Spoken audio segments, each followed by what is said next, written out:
Hey there, story lovers. This is Vision Harry, and we're bringing you an epic adventure. What if Daphne's ancient betrothal contract activated at age 8 and Greengrass family found Harry dying in cupboard? Hit like, subscribe, and let's begin this journey. Chapter 1, The Contract Bleeds. The parchment bled at midnight. Cyrus Greengrass had been expecting it, in the abstract way a man expects a storm when the sky has been wrong-colored for weeks. The Greengrass betrothal contract was older than the family name itself, older than most of the ministry's foundational charters, older than the current wards on Gringotts, older than almost everything except the magic it was written in. His grandfather had told him about it. His father had told him about it. The contract would activate, they said, when both parties reached their 8th year. It would bleed. He had not expected it to bleed red.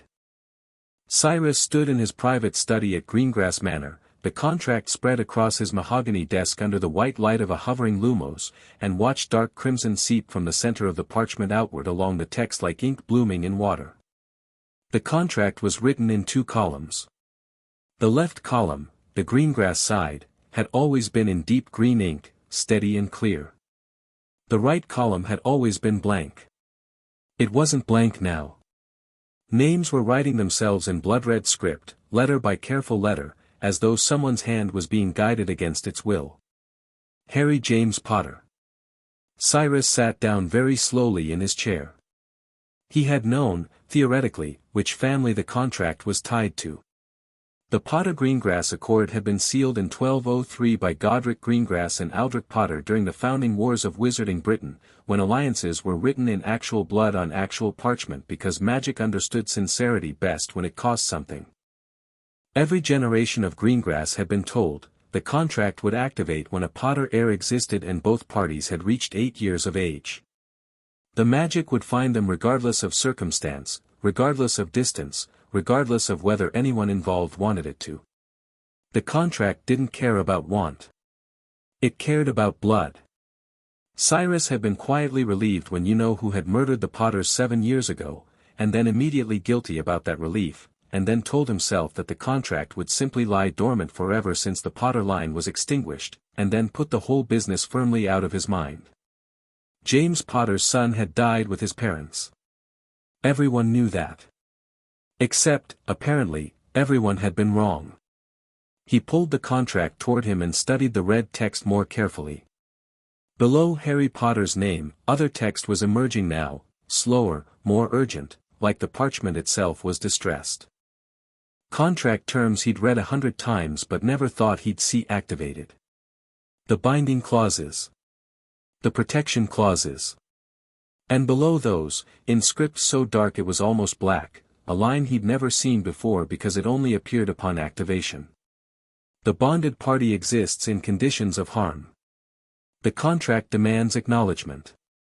Cyrus read that line 3 times. Then he stood up, went to the door of his study, and said, very calmly, Mira. The house elf appeared in a crack of displaced air. Master Greengrass is calling. Wake my wife. Tell her I need to leave and I'll explain when I return. He was already reaching for his traveling cloak. And Mira, don't wake the girls. Let them sleep. The elf's eyes went very wide. Master is going now. It is being midnight, I'm aware. He was tucking the contract into an inner pocket, handling it carefully. The parchment was warm against his fingers, almost feverish. Do as I asked. He operated from the front steps of Greengrass Manor into a cold Surrey night, and the contract pulled him like a compass needle, like a hook behind his sternum, through quiet dark streets and past rows of identical houses until he stood in front of number 4 Privet Drive. He stood there for a moment and simply looked at it. The house was ordinary to the point of being aggressive about it. Neat garden. Freshly painted door. Hanging baskets. The kind of house that wanted very badly for no one to look too closely at it. Cyrus had spent enough years in pureblood circles to know that the loudest declarations of normality usually had the most to hide. The contract was burning in his pocket. He went up the front path and knocked. Nothing happened for long enough that he knocked again, harder, and then a light came on upstairs and there was the sound of extremely heavy footsteps and the door wrenched open to reveal the largest man Cyrus had ever seen outside of a professional Quidditch context. The man was wearing a mustard-yellow dressing gown and had the particular expression of someone who had been looking for an excuse to be angry at something and had just found it. "Do you have any idea what time it is?" the man, Dursley, Cyrus remembered, Vernon Dursley, demanded. "I do," Cyrus said. "I apologize for the hour. My name is Cyrus Greengrass. I'm here about Harry Potter." Something happened in Vernon Dursley's face. It was not a subtle thing.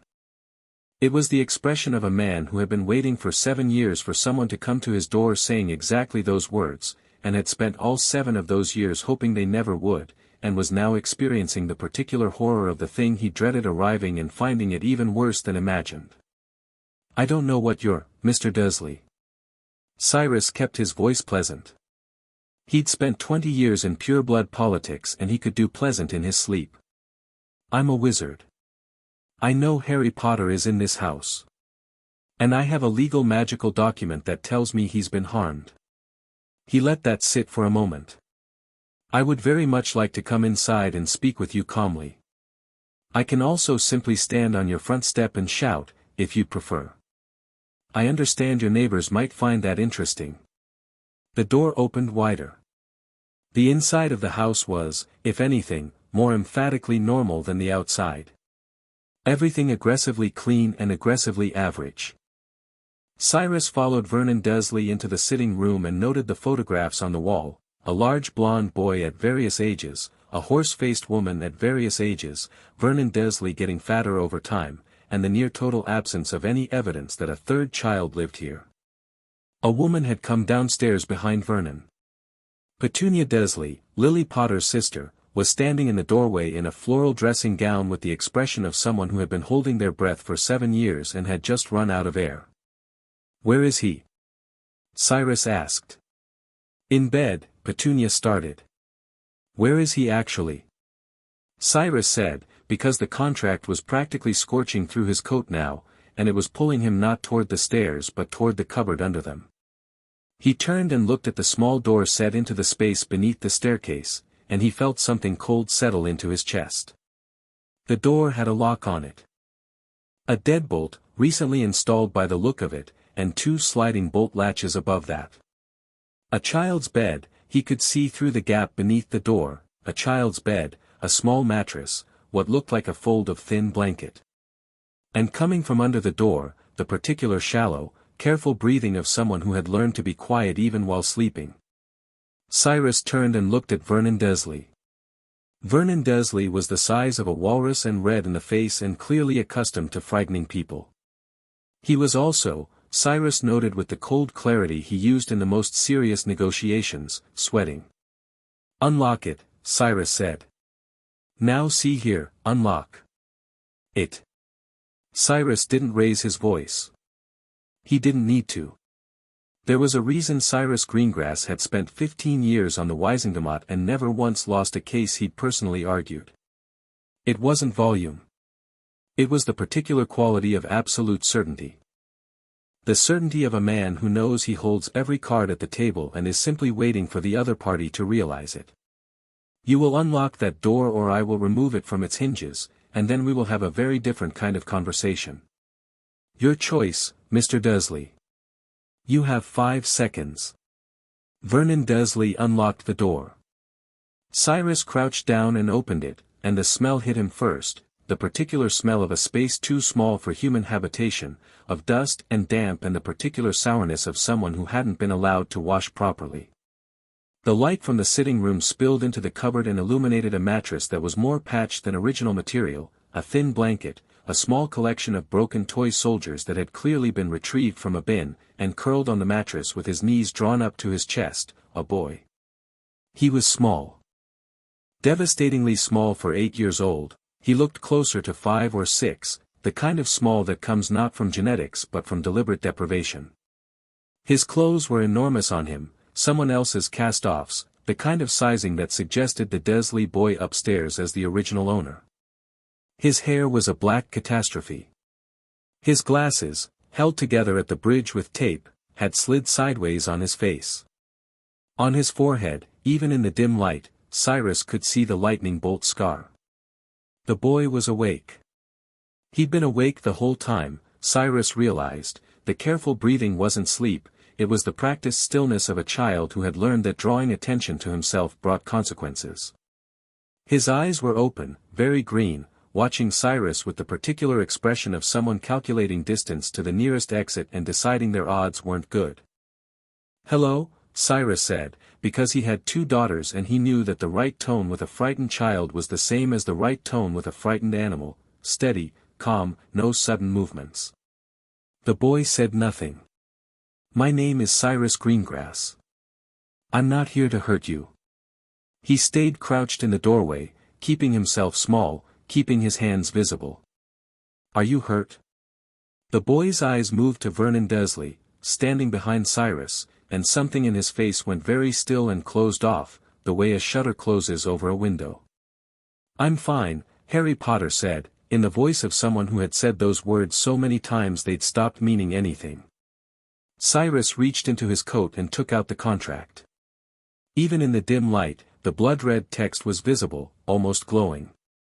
He watched Harry's eyes go to it, and saw the moment the boy recognized, at some level, that the document was connected to him, the way a person recognizes their own reflection even in a strange mirror. "I know you're not fine," Cyrus said quietly. "This contract tells me you're not fine. It's been telling me for the past hour." He tucked it away again. "I'd like to take you somewhere safe. But I want you to say yes to that. Not because I'm telling you to. Because you want to." Something shifted in the green eyes. It wasn't trust. Trust was much too large a word for what passed between them in that moment. It was more like the exhausted calculation of a boy who has learned to weigh every option carefully and has just run the numbers and found that this, at least, seems better than the alternative. "Where?" Harry asked. "My home. Greengrass Manor, in Wiltshire." Cyrus paused. "My daughters are there. Daphne is your age, actually. 8, as of 3 days ago." Harry looked at him for a long moment. Then he sat up, reached under the edge of the mattress, and pulled out a small biscuit tin, the kind you'd get at Christmas from a distant relative, and held it to his chest. His worldly possessions, apparently. A biscuit tin. "Okay," Harry said. Cyrus stood up and turned back to face Vernon Dursley, and whatever Vernon Dursley saw in his face in that moment made the large man take a step backward. "I'm taking him," Cyrus said.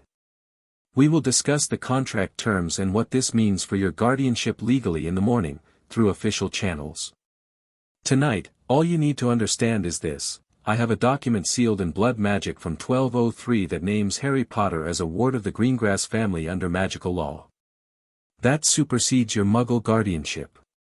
And when I go through those official channels tomorrow," he let the pause do its work, "I will be making a full accounting of his living conditions to the appropriate magical authorities." Petunia Dursley made a small, high sound. "You'll be hearing from my solicitor," Cyrus said pleasantly, and turned back to help Harry out of the cupboard. The boy stood in the sitting room of number 4 Privet Drive, clutching his biscuit tin, wearing his enormous borrowed clothes, and looked at Cyrus with those extraordinary green eyes that were doing rapid, quiet calculations. "I need my other shoes," Harry said. "They're in the garden shed. Uncle Vernon takes them when he stopped. I just need my shoes." "Of course," Cyrus said. They retrieved the shoes from the garden shed. They were boys' trainers, 2 sizes too small, worn through at the right toe. Cyrus noted them and said nothing and felt the cold thing in his chest settle deeper, like ice crystallizing in still water. He took Harry's hand. The boy went rigid for a moment, the automatic flinch of someone unaccustomed to being touched without it meaning something bad, and then he felt the brief, tentative squeeze of small fingers deciding to trust him anyway. They operated from the front garden of number 4 Privet Drive, and the last thing Cyrus saw of Surrey was the curtain in the upstairs bedroom window twitching as Vernon Dursley watched them go. Greengrass Manor materialized around them in the particular way of side-along apparition, the world compressing and then expanding, cold Surrey night replaced by the warm gold light of the manor's entrance hall. Cyrus had sent a Patronus message ahead on the walk to the garden shed, so Mira was waiting, and his wife Celine was coming down the main staircase in her dressing gown with her dark hair loose and her expression the particular blend of concern and readiness that Cyrus had come to think of as her tell-me-everything face. She stopped 3 steps from the bottom of the stairs and looked at Harry Potter standing in her entrance hall, clutching his biscuit tin, wearing his enormous clothes and his 2 small shoes and his taped-together glasses.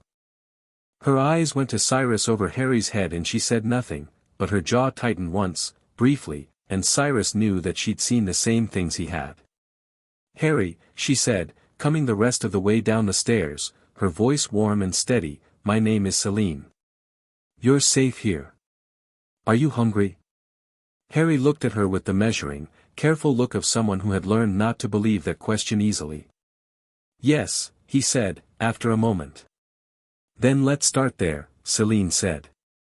"Mira, would you?" "Already being started, mistress," the house elf said, appearing briefly and vanishing again. Celine led Harry toward the kitchen, and Cyrus followed, and he watched his wife do what she did naturally and brilliantly, make space for a frightened person without pressing on the fear. She talked about ordinary things, the manor, the garden, the house elves. She named Mira and Tobby and she mentioned the girls only briefly and without pressure, and she poured Harry a glass of cold water and put it in front of him and waited. He drank it in one long pull, set the glass down, and said, "Can I have another?" Celine refilled it without a word, and Cyrus watched the way something very tight in the boy's shoulders let go by a single increment, and thought, a child who has been denied water. The food arrived, Myra's cooking at midnight, which meant it was simple and substantial, bread and butter and thick soup and cold chicken, and Harry Potter sat at the Greengrass kitchen table and ate like he wasn't sure the food would still be there if he slowed down. Cyrus and Celine sat with him and didn't comment on this, because they were parents and they understood that there are moments when the kindest thing you can do is simply witness without remark. After a while, Harry slowed. Not because he was full, Cyrus thought, but because he was beginning to believe he might actually be allowed to eat until he was full, and that belief was almost more than he could hold. "The contract," Harry said, without looking up from his soup. "What does it mean?" Cyrus and Celine exchanged a glance. "It means," Cyrus said carefully, "that there's a magical agreement between our 2 families. An old one.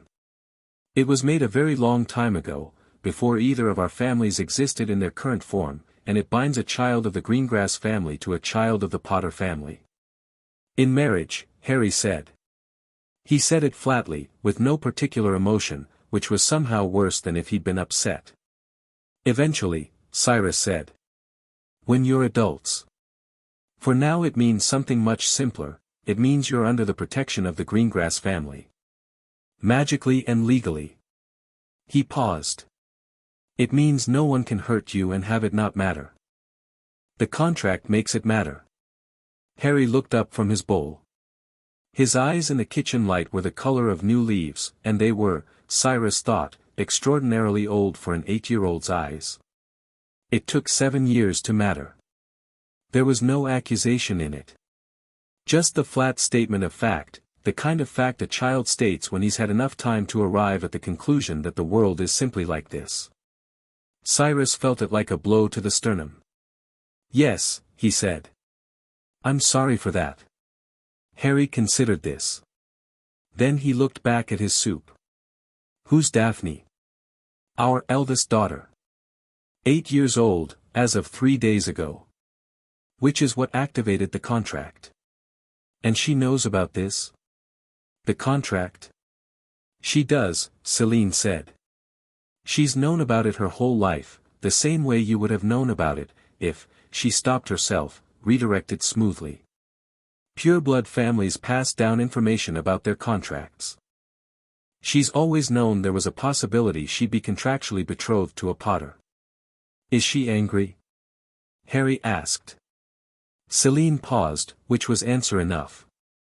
The corner of Harry's mouth moved in something that wasn't quite a smile but was in the neighborhood. "I would be," he said.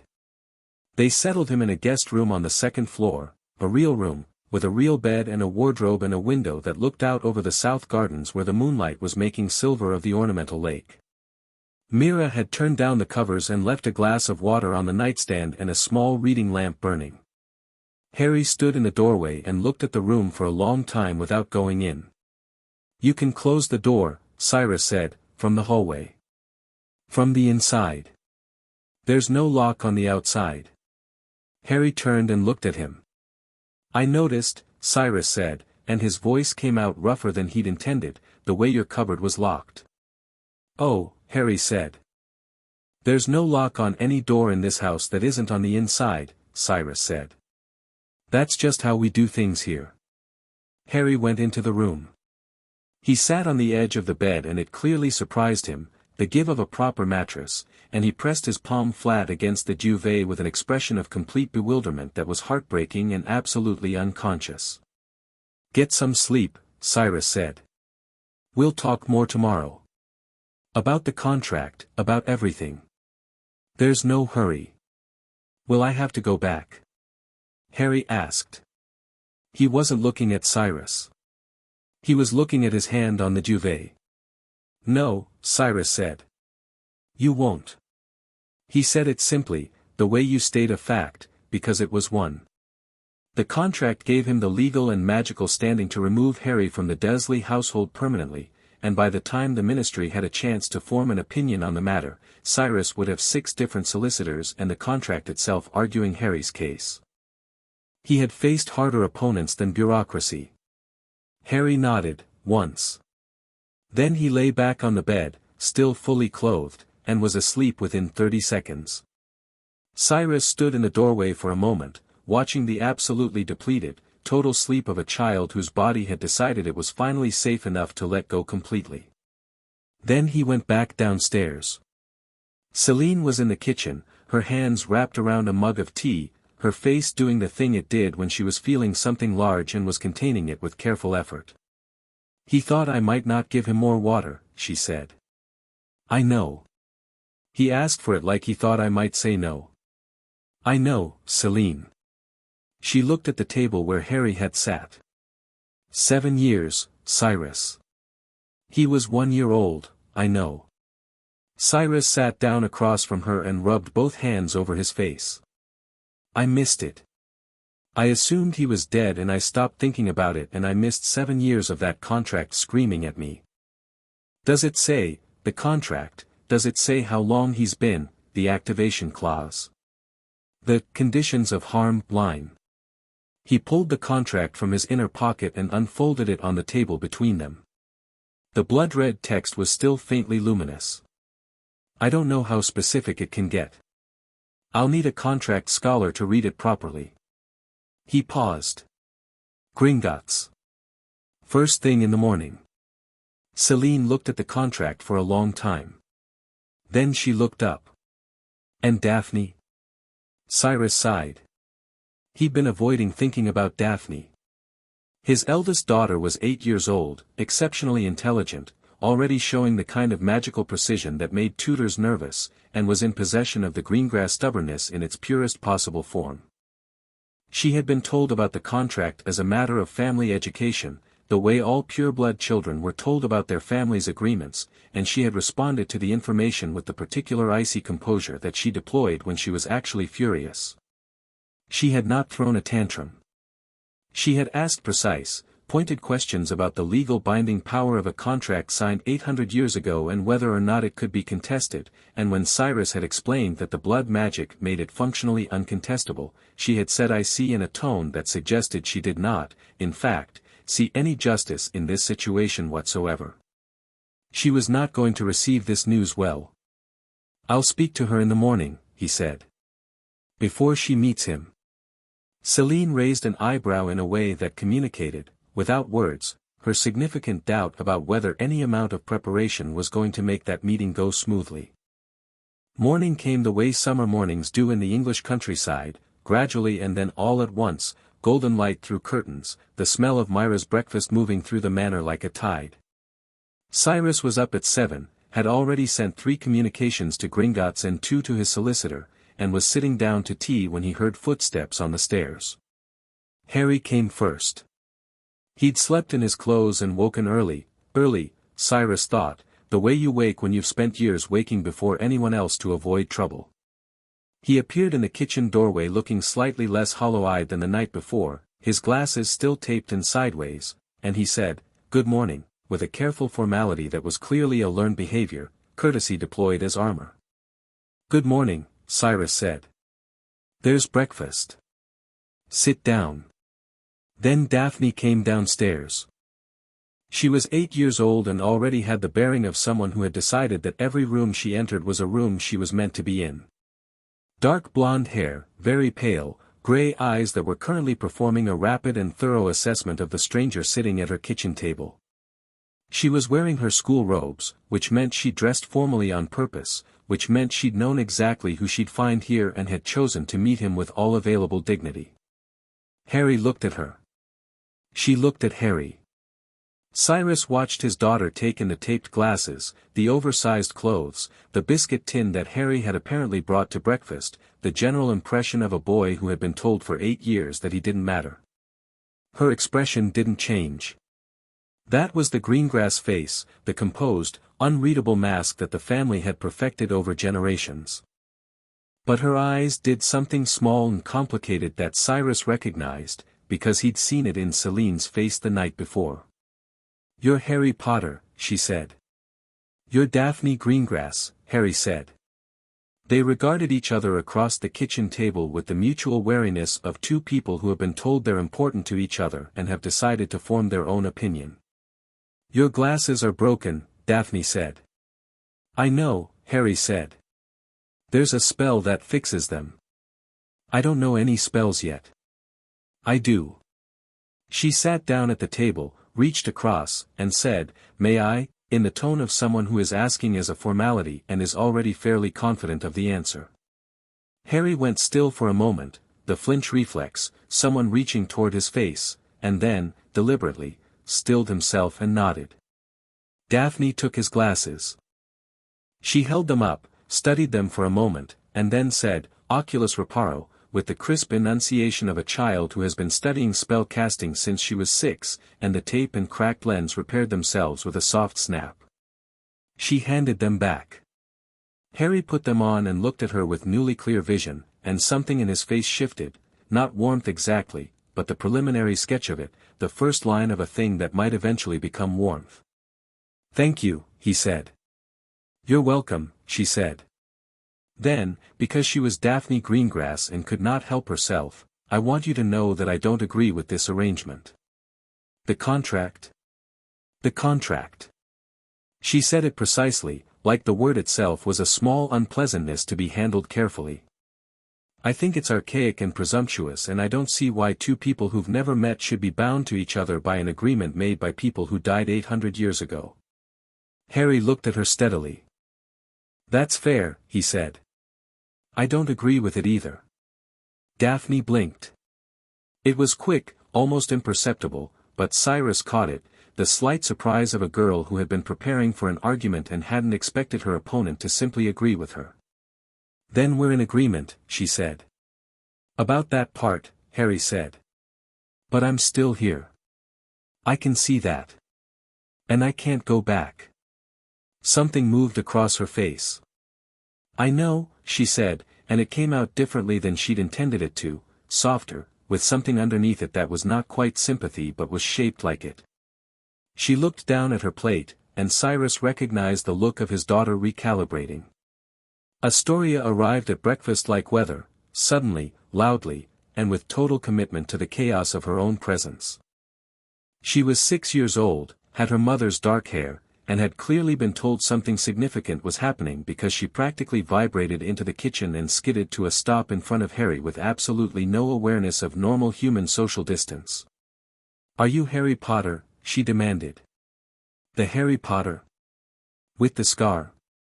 "Astoria," Celine said mildly. "There's a scar and I want to see it," Astoria said, with complete earnestness.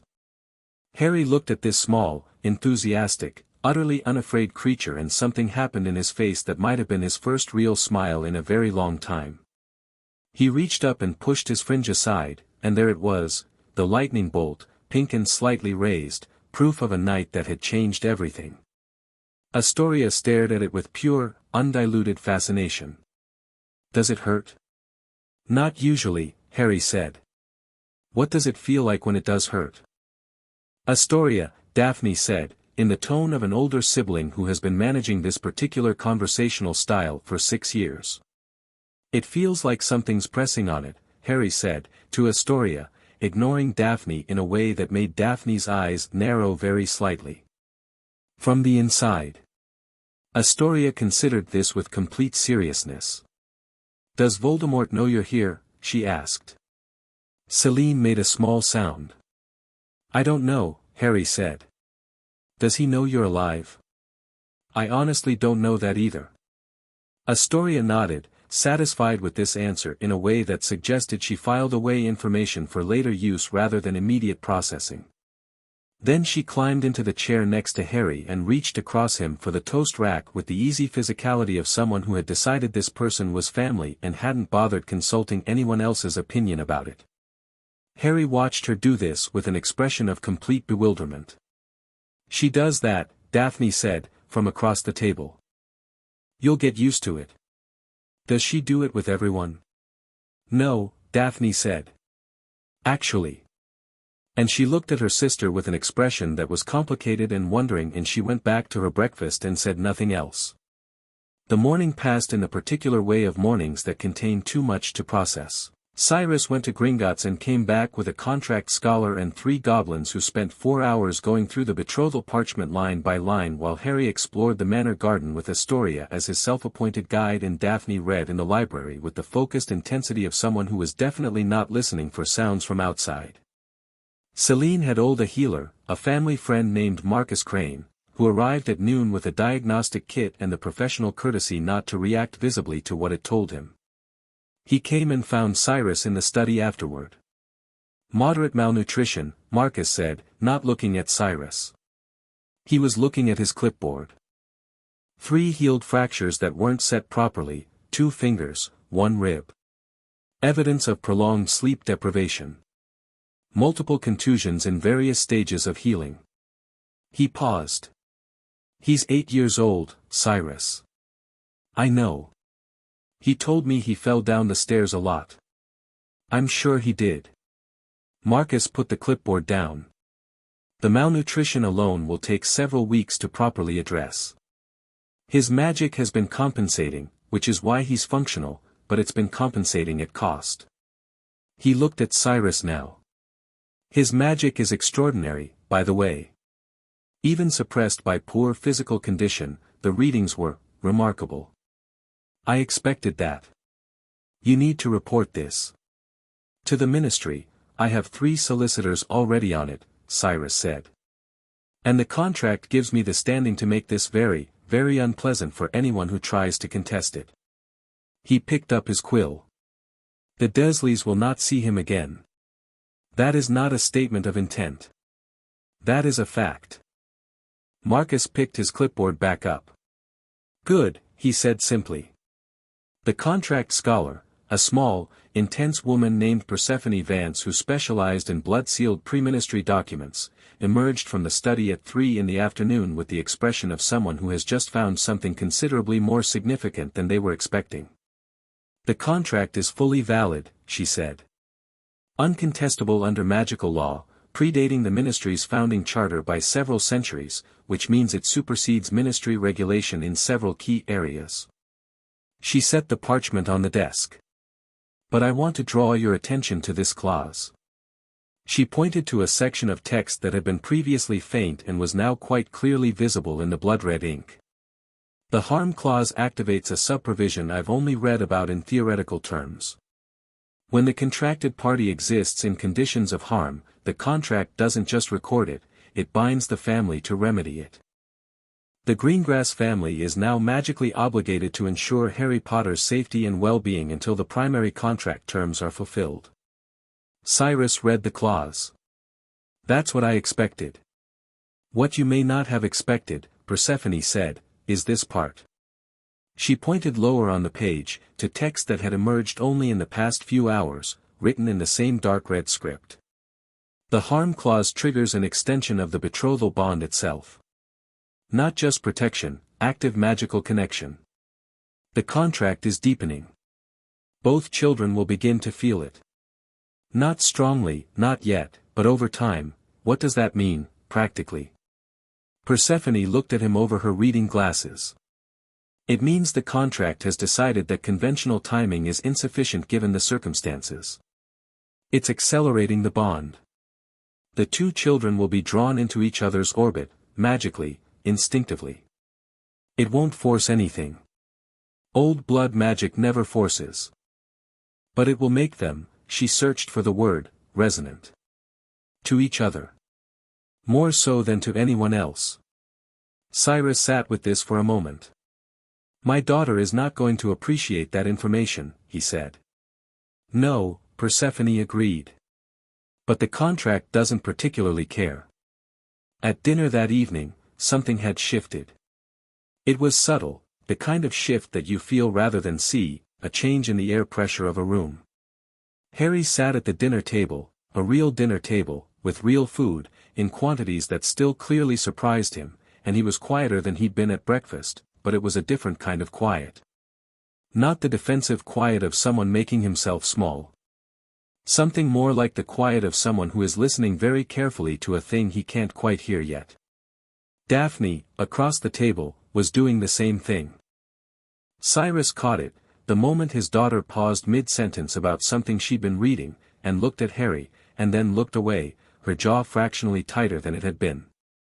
The contract's working, Celine said softly in his ear. She was pouring wine with perfect composure and the corner of her mouth was doing something wry and resigned. Already? Already. She set the wine down. I remember what it felt like.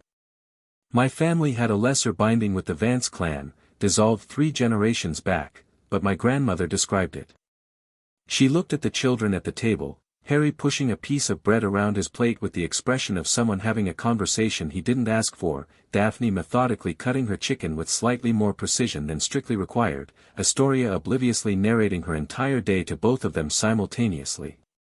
It feels like recognizing something you didn't know you'd lost. Harry looked up from his plate and caught Cyrus watching him. What's it going to be like? He asked. Direct, the way he'd been direct all day, blunt in the way of someone who's learned that politeness gets you nothing and has decided to simply ask for what he wants to know. Living here. What's the plan? Cyrus set down his fork. You'll be tutored here until Hogwarts. Magic theory, history, practical spellwork when you're ready. Marcus Crane is going to work on your health, there are things that need addressing. Harry's chin went up a fraction. I'm not sick. You're malnourished and have 3 badly healed broken bones, Cyrus said, with the same matter-of-fact tone he'd have used to tell Harry the weather. That's not a criticism. Those things were done to you. Addressing them isn't an admission of weakness. It's maintenance. Harry thought about this. Okay, he said. You'll meet other families eventually. There will be social obligations that come with being connected to ours. Cyrus paused. I won't pretend the wizarding world is entirely safe or simple. You're Harry Potter. People will have opinions about you that have nothing to do with who you actually are. They already do, Harry said. Then you've had some practice. The corner of Harry's mouth moved in a way that might, very eventually, become a smile. Can I learn to fly? He asked. Eventually, I want to learn to fly, Astoria announced, as though this had been previously agreed upon. You're 6, Daphne said. And? Cyrus looked at Celine. Celine looked back with the expression of a woman who has accepted that her household has just fundamentally changed and is choosing to find this interesting rather than alarming. We'll get brooms in the spring, Cyrus said. Later, after the children were in bed, Astoria falling asleep immediately and enthusiastically, Harry lying on his back in the real bed in the real room staring at the ceiling with wide-awake eyes that were thinking very hard about something, Daphne in her room with a book open on her lap and not a single word of it going in, Cyrus sat in his study with the contract on the desk in front of him. The blood-red text was settled now. It wasn't glowing, wasn't bleeding. It had the quality of something that has accomplished its immediate purpose and is now simply existing, patient and old and completely indifferent to anyone's feelings about it. Harry James Potter. His name, in the right column, steady and clear. Next to Daphne Isolde Greengrass, in deep green, where it had been waiting for 800 years. Cyrus put his hand flat over both names, and felt the faint warmth of the blood magic through his palm, and thought about a boy who had asked for more water, and about 3 poorly healed broken bones, and about the way Harry had looked at a proper mattress like it was a thing he didn't entirely believe was real. He had followed the contract out of obligation. He was already understanding, sitting here at midnight in his study with the remnants of his tea going cold, that he was going to stay for something else entirely. He covered the contract, turned off the lamp, and went to find his wife. Chapter 2, The Greengrass Education. The first time Harry Potter lost his temper in Greengrass Manor, he accidentally set the East Wing Library on fire. Not entirely on fire.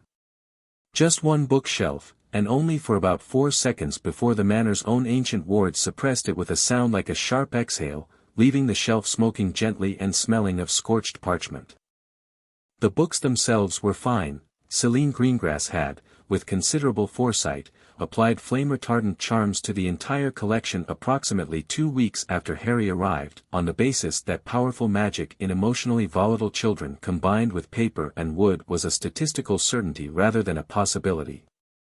Harry stood in front of the smoking shelf with his hands at his sides, breathing hard, and Daphne stood in the doorway with her book still open in her hands looking from the shelf to Harry with an expression that was working very hard not to be impressed.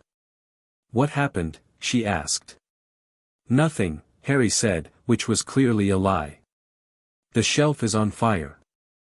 It was on fire. It's not anymore.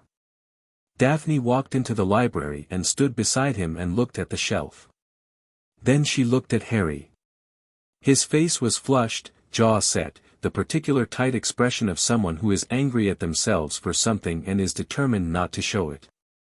"What set it off?" she asked, because Daphne had learned in 3 months of living in close proximity to Harry Potter that going around a thing rarely worked and going through it usually did. Harry was quiet for a moment. Then he said, flatly, "Tutor Brightwick told me I was casting wrong." "Were you?" "No." Daphne looked at the shelf. "Did you tell him that?" "Yes. He told me I was being arrogant." She was quiet. "Then he said I should be grateful someone was taking the time to teach me at all," Harry said, in the voice he used when he was recounting something painful and was managing the pain by narrating it without inflection, the same way you'd read a shopping list. "Since I didn't have proper magical upbringing and couldn't be expected to," he stopped. The fingers of his left hand had curled. Daphne looked at the shelf again. Then she closed her book with a soft snap. "He won't be back," she said. "What?" "Brightwick. He won't be back. I'll tell father." Harry turned to look at her. "You don't have to, I know I don't have to." She met his eyes directly, the way she always did, because Daphne Greengrass did not look away from difficult things. "He was wrong about the casting and he was deliberately cruel and I don't want him in our house." She paused.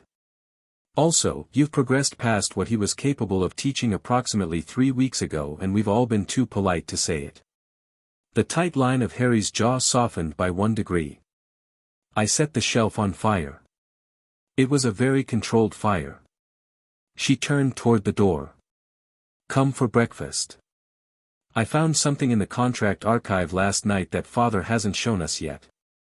That was the thing about living with Daphne Greengrass, Harry had discovered.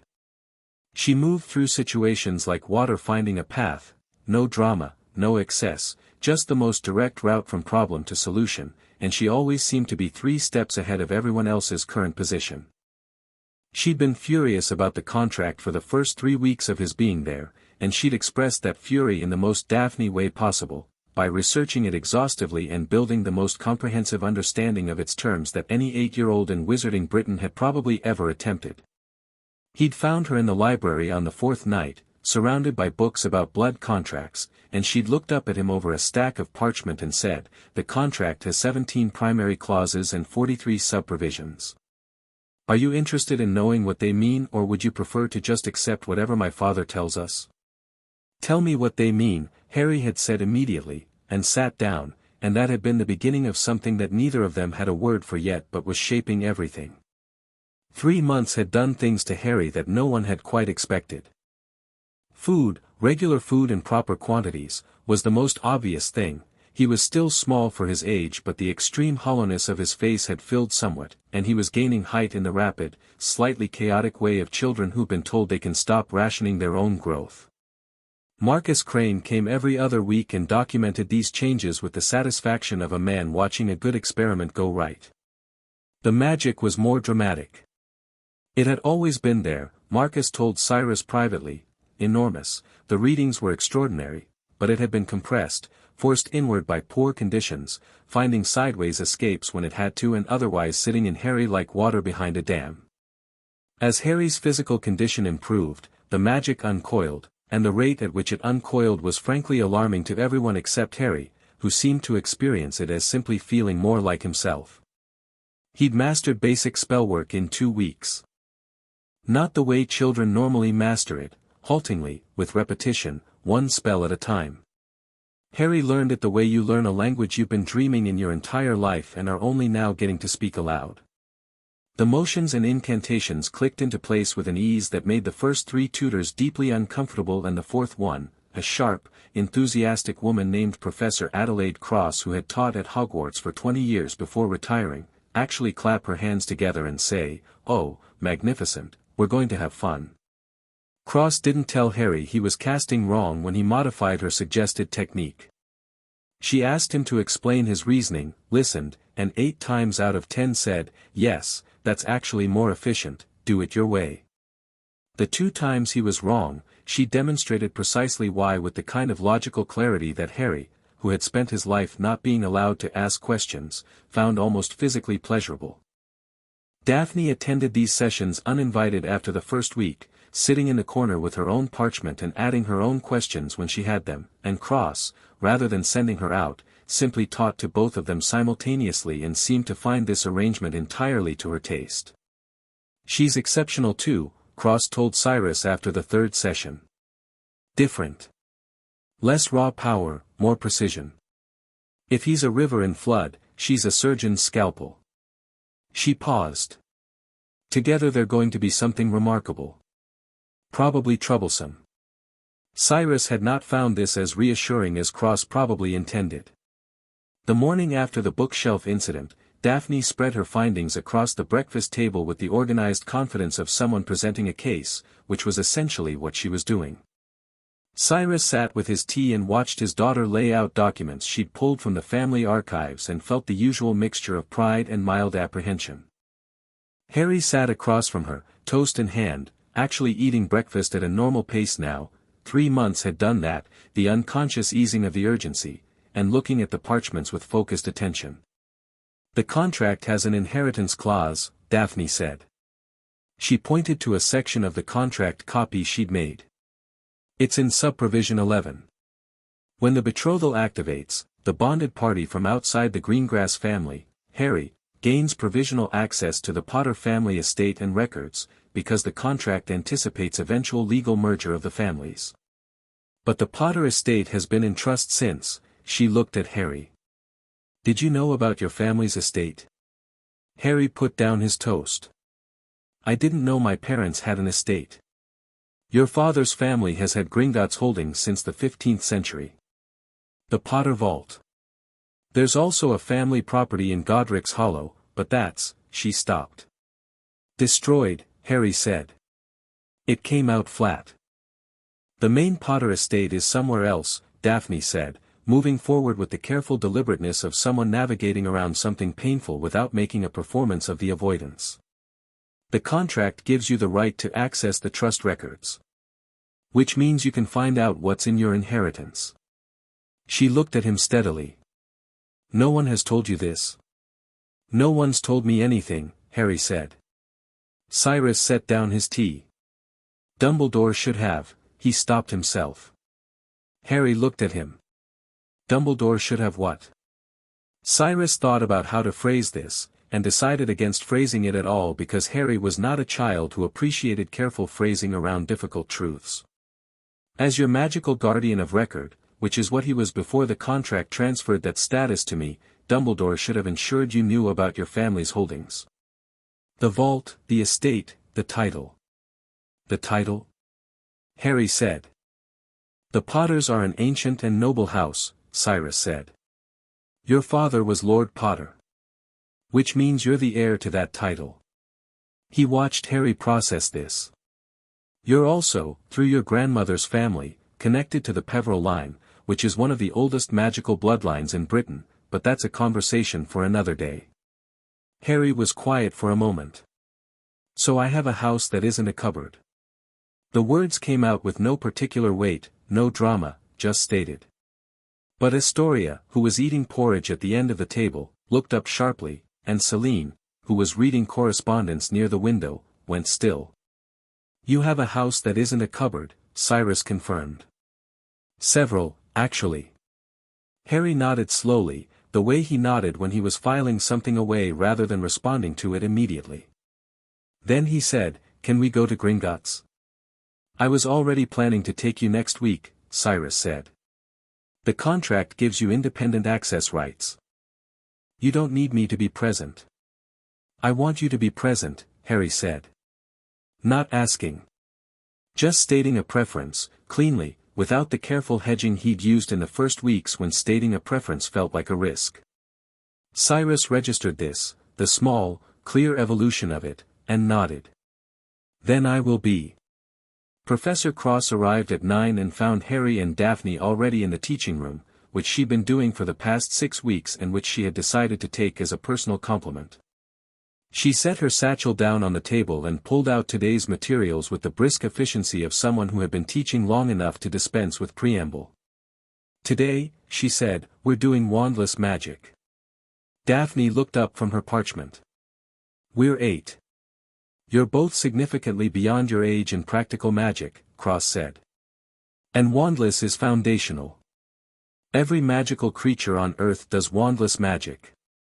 What a wand actually does is give you a focal point, a scaffold for intention. Learning to work without it means understanding what you're actually doing when you do it. She set 2 smooth river stones on the table between them. Move them. No wand, no incantation. Just, move them. Daphne studied her stone with the focused frown she deployed when approaching a new problem. She reached out with careful, deliberate intent, the same precision she brought to everything, and concentrated. The stone shifted. Not much, a centimeter, maybe 2, but it moved, and she exhaled in quiet satisfaction. Harry looked at his stone. Don't force it, Cross said.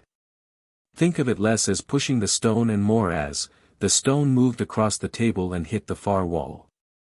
Cross looked at where the stone had hit the wall. Then she looked at Harry. He was staring at his hand like it had done something surprising. You've been doing wandless magic your whole life, she said. You just didn't know what you were doing. The Dursleys called it, he started, and then stopped. What did they call it?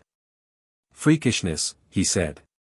The word landed in the room like a stone dropped in water, sending ripples into the silence. Cross didn't react visibly, but the quality of her attention sharpened. It's not freakishness, she said.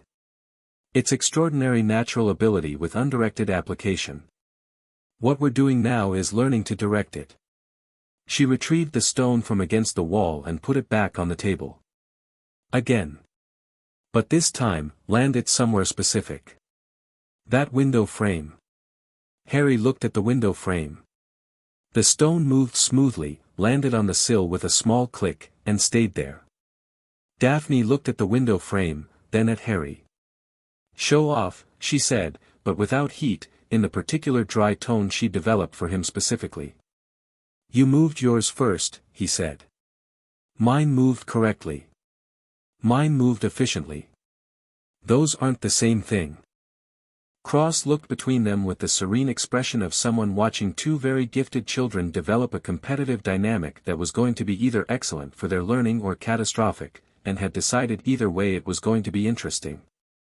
That afternoon, a letter arrived from Dumbledore. It came by Phoenix Post, which meant Fawkes himself delivered it, the bird materializing in the entrance hall in a burst of gold and flame, dropping an envelope on the hall table with supreme indifference to the startled house elves, and vanishing again. Cyrus opened it in his study with Celine beside him. It was pleasant.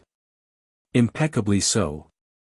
The kind of pleasant that was constructed so carefully that the underlying architecture of it was clearly a different thing entirely.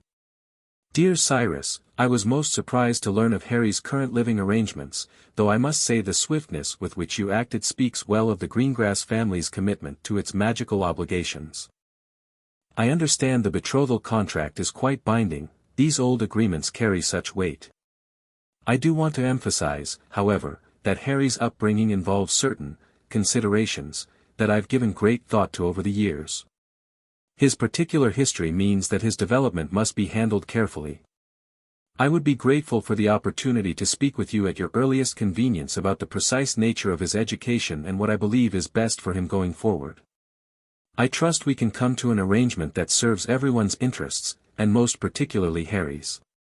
Yours, Albus Dumbledore. Celine read it over his shoulder.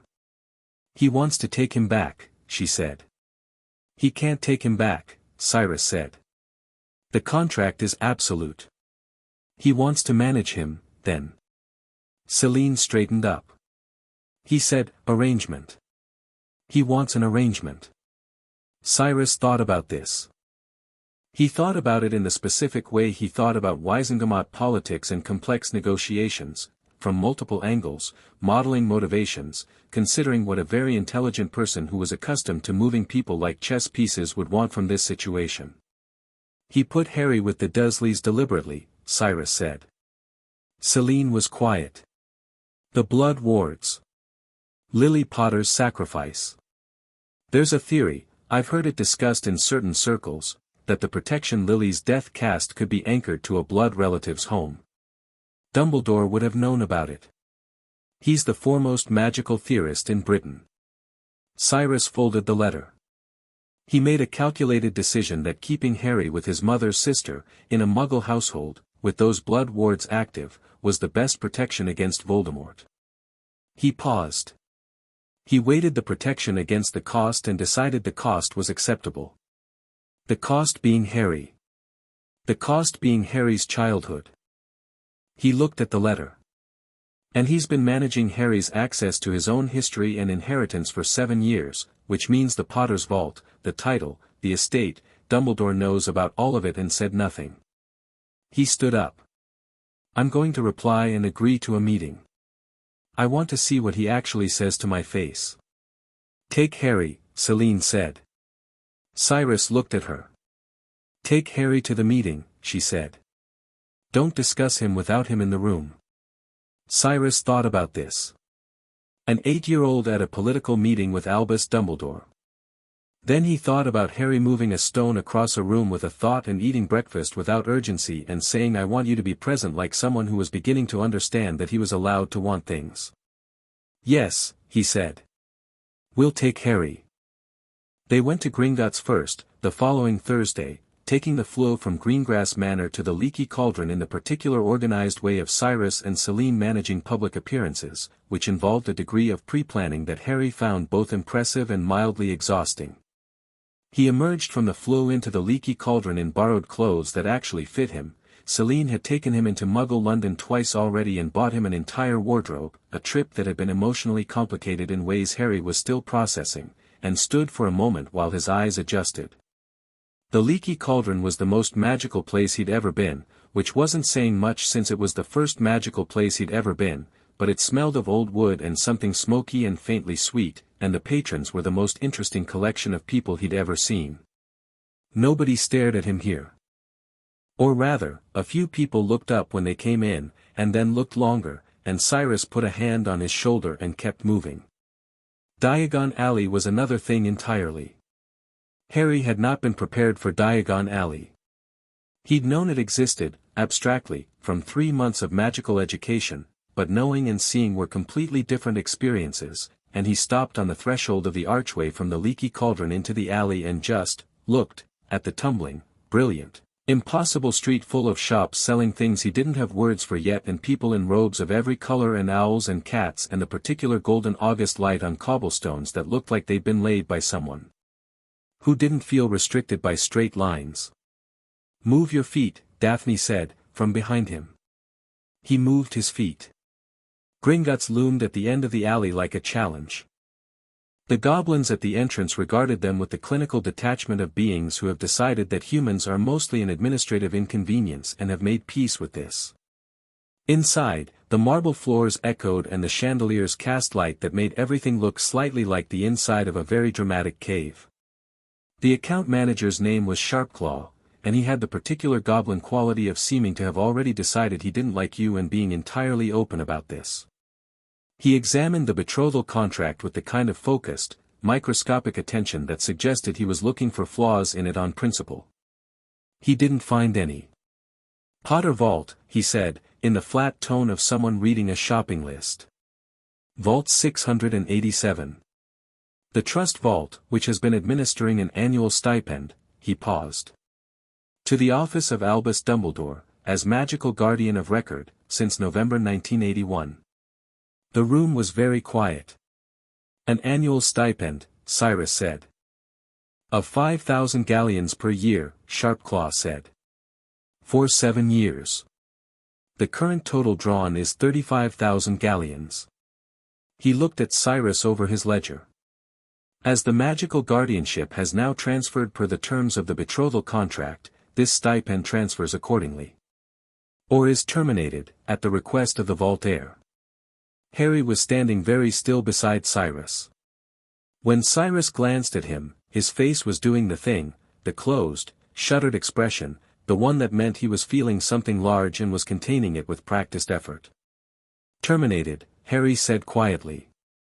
"He doesn't need it anymore." Sharpclaw made a note. The vault itself was, Harry didn't have a word for it. He stood on the cart as it plunged down into the mountain's depths, the air going cold and the tracks shrieking around corners, and Daphne sat beside him with her hands folded in her lap looking perfectly calm, and when the cart stopped in front of Vault 687 and the door swung open, Harry looked at the gold, the towers of gold, and the shelves of magical artifacts and the stacks of parchment that were titles and deeds, and he stood there for a long moment with his hands at his sides. "It's yours," Cyrus said simply, from behind him. Harry walked in. He walked through the gold was mostly in the middle, mounted carelessly, the way wealth sits when it's been accumulating for generations without being touched, and went to the shelves along the back wall. He looked at the artifacts without touching them. He looked at a small framed photograph, a wizarding photograph, of his parents, young, laughing, James Potter with his wild hair and Lily Potter with her green eyes, bouncing a very small baby Harry between them. The baby Harry in the photograph was waving his arms with the complete uninhibited enthusiasm of a child who has never had a reason not to. He stood looking at it for long enough that Daphne came in after him, and stood beside him, and looked at the photograph too, and said nothing. "She had my eyes," Harry said. "Yes," Daphne said. He picked up the photograph carefully and held it. Then he turned around and walked out of the vault with it tucked under his arm, and he was very quiet on the cart ride back up, and nobody pressed him on it. They met Dumbledore at the Ministry. Cyrus had insisted on neutral ground, and the Ministry's visitor atrium, publicly visible, had been his chosen battlefield. Dumbledore arrived in purple robes with silver stars and smiled at all of them in the warm, containing way of someone who has decided that benevolence is the most effective form of control. Harry looked at him with those green eyes and was absolutely still. "Harry," Dumbledore said, his voice rich with the particular warmth of someone who means exactly as much warmth as is strategically useful. "My dear boy. It's wonderful to see you looking so well." "Professor Dumbledore," Harry said. Polite, measured, with no warmth in it. Dumbledore's smile didn't shift, but something in his eyes recalibrated very slightly, the way a chess player recalibrates when they realize their opponent is better than expected. He looked at Harry for a moment, really looked, and what he saw made him glance at Cyrus with a question in his face that was too quick and too controlled to be anything but calculated. They sat in a ministry meeting room, and Cyrus let Dumbledore open, because that was always the correct move, letting the other side establish their position before you established yours. Dumbledore spoke about Harry's protection. About the blood wards. About the necessity of maintaining certain arrangements for Harry's safety. He spoke with the absolute sincerity of a man who genuinely believed what he was saying, which was in many ways worse than cynical manipulation because it meant he had looked at a child in a cupboard and found the calculus acceptable and had not questioned it since. Cyrus waited until Dumbledore finished, and then said, "The stipend from the Potter vault." The warmth in Dumbledore's eyes didn't disappear. It redistributed slightly. "Ah," he said. 35,000 galleons. 7 years. The administration of Harry's guardianship required certain resources. There were no administrative costs involved in leaving a child with Muggle relatives, Cyrus said pleasantly. The money went somewhere, Albus. My solicitors will find out where, if I ask them to. I'm not asking them to, currently. He folded his hands on the table. I'm telling you that the guardianship has transferred, the stipend is terminated, and Harry is no longer under your care in any legal or magical capacity. The blood wards are no longer our primary security strategy. Cyrus held Dumbledore's gaze. Greengrass Manor has its own protections. The betrothal contract has protection clauses older and arguably more powerful than Lily Potter's sacrifice. I mean no disrespect by that. More actions request aborted. Write the next chapter now, write the next chapter now. Chapter 3, The Sorting of Legends. The Hogwarts Express left King's Cross at 11 o'clock on the 1st of September, and Harry Potter arrived at platform 9 3/4 at 10:45, which was not because he was particularly punctual but because Daphne Greengrass had told him they were leaving Greengrass Manor at 9:30 and she was not someone you argued with about logistics. The platform was exactly as chaotic as Harry had expected, owls shrieking, trunks colliding, parents dispensing advice at volumes that suggested they believed their children had developed hearing problems over the summer. Harry stood in the middle of it with his trunk on a trolley and Hedwig in her cage on top of the trunk, and he looked at the scarlet steam engine idling against the platform and felt something shift behind his sternum. 3 years had changed him.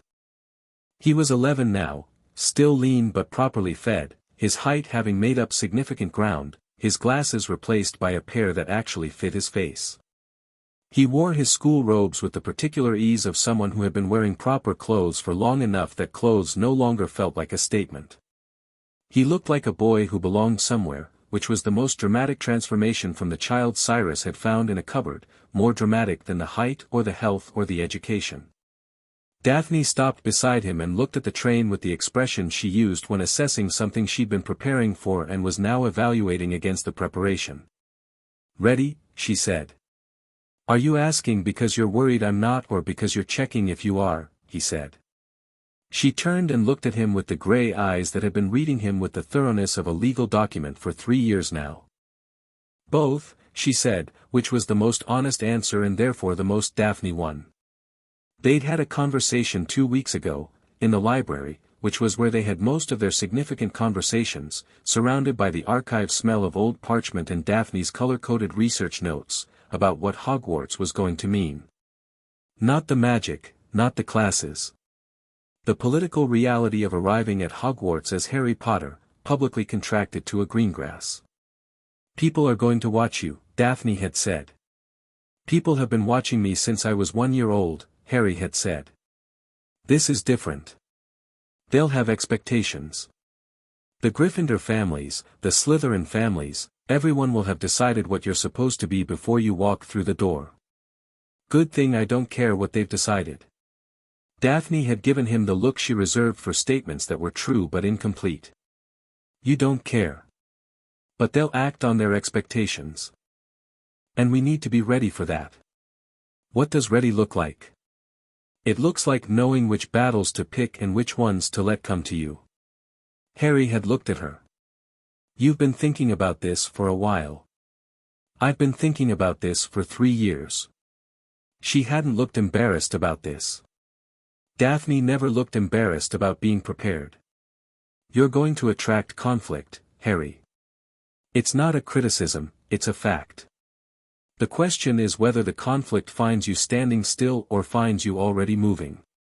He'd thought about that, and about the 3 years of being taught by Professor Cross and then by the 3 tutors who'd come after Cross, about the hours in the Greengrass training room and the Gringotts vaults and the Wisengamot gallery where Cyrus had taken him twice to watch proceedings and explained the machinery of it with the same matter-of-fact precision that Daphne brought to everything she'd inherited from him. Always moving, he'd said.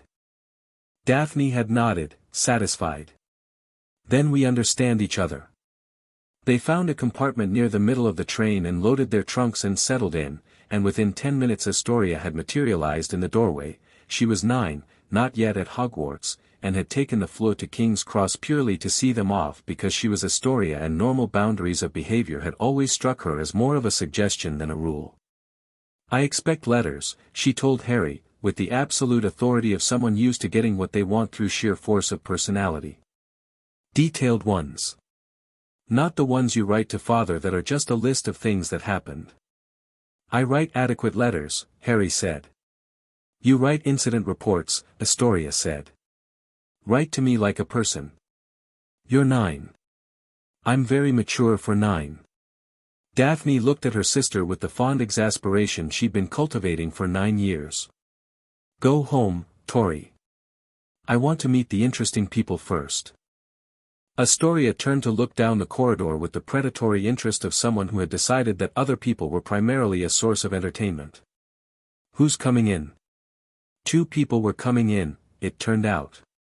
Blaise Zabini arrived first, dark-skinned, impeccably dressed, with the particular brand of detached elegance that came from being raised by a woman who had outlived 6 wealthy husbands and had the social survival instincts of someone who had never once underestimated a room. He looked at Harry, looked at Daphne, looked at Astoria, and sat down without being invited in a way that suggested he was rarely uninvited anywhere. Zabini, Daphne said. Greengrass. He glanced at Harry with the calm assessment of someone running calculations. Potter. Zabini, Harry said. I hear you've been at the manor for 3 years, Blaise said. Studying. That's accurate. I hear Cross taught you. Harry looked at him with slightly more interest. You know Cross. She taught me for 2 years before she went to you. Something in Blaise's voice that was not quite competitive but was in the neighborhood. She said she had a more interesting project. Harry registered this without reacting to it, because 3 years with Daphne Greengrass had given him a comprehensive education in receiving conversational gambits with neutral acknowledgement. She's an excellent teacher, he said. The second arrival was Neville Longbottom, who appeared in the compartment doorway with his toad and a trunk that was slightly too large for him and the expression of someone who had been preparing for this day with significant anxiety and had arrived to find the preparation insufficient. He looked at the compartment's occupants with the particular round-faced apprehension of someone who wanted very much to sit down but felt he might be intruding. Harry slid over on the bench. You can sit here, he said. Neville sat down with the abrupt relieved speed of someone accepting a life preserver. Thanks. Sorry. The other compartments are, he gestured vaguely. I'm Neville. Longbottom. Harry Potter. Neville stared at him for exactly 3 seconds, then looked at his toad, then looked back. Right, he said, with admirable composure. I knew that. I mean, I should have. The scar, he stopped himself. Sorry. Everyone probably does that. It's fine, Harry said, and he meant it because Neville's flustered honesty was considerably more comfortable than the calculating assessment he'd been getting from Blaise for the past 5 minutes. Astoria introduced herself to everyone, including the toad, and departed for the flue when the train whistle blew, leaving behind a small tornado impression in the compartment. The journey north through the increasingly dramatic landscape was spent in a conversation that Daphne guided with such subtle skill that only Harry, who had 3 years of watching her do it, noticed she was doing it. She drew Neville out on the subject of herbology, which turned out to be his genuine passion and the thing that made his anxiety drop away and replaced it with real animation, and she asked Blaise pointed questions about his summer that were actually about his family connections, and Blaise answered them with matching precision and what might have been, very slightly, appreciation for being met at his actual level. Harry mostly listened, which he was good at, and watched the dynamics developing in the compartment with the attentive patience of someone who had learned that understanding people was its own kind of knowledge. They were about an hour from Hogsmeade when the compartment door slid open. Draco Malfoy was exactly what Harry had expected from Cyrus's descriptions of the Malfoy family, blonde, pale, with the held-back quality of a boy who had been trained from birth to project confidence as a form of aggression. He had two large companions who served as visual emphasis rather than people, and he looked at the compartment with the bright-eyed certainty of someone who has never had a room not rearrange itself to accommodate him. His eyes went to Harry first. Then to Daphne. Then back to Harry with something complicated in them. "Potter," he said. "I'd heard you were on the train." "Malfoy," Harry said. He kept his voice easy, because he'd been briefed on Draco Malfoy and had his own developing theory about him that he wanted to test. "Do you want to sit down?" Something flickered in Malfoy's expression. He'd clearly been prepared for several responses and this hadn't been on the list. "I have my own compartment," he said. "I know. I'm asking if you want to sit in this one." Draco Malfoy looked at Daphne. There was a layer there, some pure-blood social calculation Harry caught without fully understanding all of its components. Daphne looked back at him with neutral composure. "The Greengrass betrothal is public knowledge," Draco said, which was a statement about 6 things simultaneously. "Yes," Daphne said. "My father has opinions about it." "Most people do," Harry said. "Pull up a seat or move on, Malfoy. The train's moving." There was a beat. Draco Malfoy looked at Harry with the particular expression of someone recalibrating, a slightly combative edge dissolving into something more tentative, curiosity without the machinery to express it cleanly. He stood in the doorway for another moment, then said, "I'll find you at the sorting," and left, the 2 large companions shuffling after him. Blaise was looking at Harry with significantly more interest than he'd shown since sitting down. "That was unexpected," he said. "He's not sure what he's supposed to do with me," Harry said. "He's been told I'm either an ally to secure or a threat to manage, and he hasn't decided which. So I'm not giving him a conflict to respond to." He picked up his book. "He'll figure it out eventually." Neville was staring at him. "Did you just, that's a bit, Cyrus Greengrass has been explaining Wisengamot politics to him for 3 years, Daphne said, turning a page in her own book with a crisp sound. "He does this now. You get used to it." "I'm sitting right here," Harry said. "I know," she said. The boats across the lake in the autumn dark were something Harry hadn't quite prepared himself for. He'd read about Hogwarts, studied its history, learned its architectural layout from a map in the Greengrass archives. None of that had prepared him for the actual sight of it, the castle rising out of the dark water, every window blazing gold, the towers impossibly tall against a sky crowded with stars, its own weight and age creating a gravity he could feel even from the water. He'd grown up in a cupboard under the stairs. He was going to live in a castle on a lake in the Scottish Highlands. He let himself feel the full distance between those 2 facts for exactly the length of the boat ride, and then he put it away, because there were other things to be ready for. The great hall was louder in person than any description had prepared him for. For long tables, hundreds of students, the ceiling that was a perfect mirror of the night sky outside, the candles throwing warm gold over everything. Harry walked in with the other first years and kept his eyes forward and felt the shift in the noise of the hall, the ripple, moving from the doors toward the high table, as the students close enough to see who was walking in started the chain reaction of nudged elbows and whispered names. He heard it pass over the hall like a wind. "Harry Potter. Harry Potter. It's Harry Potter." He kept walking. The sorting hat was waiting. Professor McGonagall was tall, angular, and possessed of a manner that suggested she had 0 patience for theater and was aware that this was about to require some She unrolled her list, looked at it, looked at the assembled first years, and began calling names. Harry watched the sorting with genuine curiosity. He'd thought about this considerably, his own sorting, and had arrived at the conclusion that it was going to be strange, not because he didn't know himself but because he did. Daphne had predicted Slytherin with the analytical confidence of someone who had been studying his personality for 3 years. Professor Cross had predicted Gryffindor with the same confidence, based on entirely different metrics. Cyrus had said nothing and smiled in a way that suggested he knew something he wasn't saying. Daphne was called before Harry. She walked to the stool with the composure of someone who had made peace with being observed and settled the hat on her head, and the hat considered her for a very brief 12 seconds before announcing Slytherin. She walked to the Slytherin table without looking back, found a seat, and folded her hands on the table with the particular stillness of someone who is done with this portion of the proceedings and is waiting for it to catch up. When McGonagall said, "Potter, Harry," the hall went so quiet it was almost pressurized. Harry walked to the stool, sat down, and put on the hat.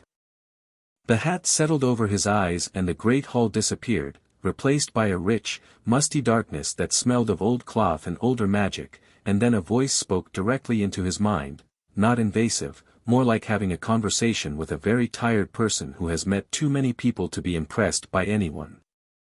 "Well," the hat said. "You're the most interesting first year I've had in some time. I'll take that as a compliment." It was an observation. "You've been educated rather unusually for someone arriving at Hogwarts at 11. I had a good 3 years. I can see that." The hat was quiet for a moment, and Harry had the odd sensation of being read, not his mind, exactly, but his structure, the shape of how he thought and what he valued. "You're a very interesting problem. There's considerable bravery here, the kind that comes not from recklessness but from the decision that certain things matter more than personal safety. There's ambition. Real ambition, directed at things you don't have a name for yet. There's loyalty, earned rather than given by default, which is the rarest kind. And there's considerable cunning, not natural inclination toward it, more that you've been taught to think strategically and found you're rather good at it. Am I supposed to pick?" Harry thought at it. Most people don't ask. Most people probably don't think about it the same way. The hat made a sound that might have been a laugh. "No, they don't. What do you think? What do you want?" Harry thought about this seriously, because it seemed like the kind of question that deserved a serious answer. He thought about Daphne, sitting at the Slytherin table with her hands folded, and Neville, who was going to need somewhere that didn't grind down his particular kind of person, and Blaise, and the equation of who he was going to be for the next 7 years. "I want to be somewhere they won't expect," he thought. "That," the hat said, with unmistakable relish, "is the most honest answer I've gotten from a Potter in 4 generations." Then, out loud, loud enough for the silent hall to hear perfectly, "Gryffindor." The Gryffindor table erupted. The Slytherin table was very quiet. Daphne, Harry noted when he passed the Slytherin table on his way to his seat, had the expression of someone whose prediction had been wrong and was already constructing a revised model. He sat down at the Gryffindor table and was immediately surrounded by applauding upperclassmen, and he noticed Percy Weasley near the end looking extremely put upon by the disruption to sorting proceedings, and he noticed the Weasley twins, identical, grinning, already leaning forward with the expressions of people who had decided he was going to be fun, and he noticed Hermione Granger, who had been sorted moments before him and was sitting with her hands clasped and her eyes bright with the particular excitement of someone who has been told their whole life that a place exists where they'll actually belong, and has just arrived. He nodded at her and she nodded back, and then Neville sat down beside him, Gryffindor, to his clear surprise and uncertain pleasure, and Ron Weasley dropped in on the other side and introduced himself with the guileless directness of someone who had decided Harry seemed all right and wasn't going to hedge about it. "You pulled off quite an entrance," Ron said, passing him a platter of chicken with impressive unconscious generosity. "I just sat in a hat," Harry said. "Yeah, but we all heard you were, that you'd been, you know, living with pureblood people." "My mum had opinions." Ron's ears went slightly pink. "She's very, she has opinions about pureblood families. What kind of opinions? Mostly about the Greengrasses specifically. Ron lowered his voice slightly. Is it true you're contracted to Daphne Greengrass? Yes. Ron processed this. What's that like? Like having a very organized, very sharp-tongued person consistently correct about everything and occasionally being willing to be corrected herself, Harry said, which was the most accurate description he'd arrived at. Ron stared at him. That sounds terrifying. It's fine once you stop trying to win, Harry said. On the other side of the hall, Draco Malfoy was at the Slytherin table with his assigned house, and he looked at Harry across the width of the Great Hall with an expression that had moved past recalibration into something that was going to take him considerably longer to process. The first 2 weeks of Hogwarts established several things clearly and quickly. The first was that Harry's 3 years of preparation had placed him somewhere so far ahead of the standard first-year curriculum that he had to make a deliberate effort not to make this obvious in every lesson, which he found he didn't actually want to make because he didn't see the point in performing mediocrity. He answered questions when he knew the answers, which was most of the time, and he was accurate, which was all of the time, and he did it without theater or point scoring because Cross had taught him to be direct and Daphne had taught him that showing off was inefficient. The second was that Professor Quirrell, teaching defense against the dark arts, was wrong. Not confused or undertaught, wrong, in the specific way of someone who is performing a thing rather than actually being it. Something in his stutter was too consistent, too practiced, and his hands shook slightly when he talked about dark magic but not in the way of someone who was frightened of it.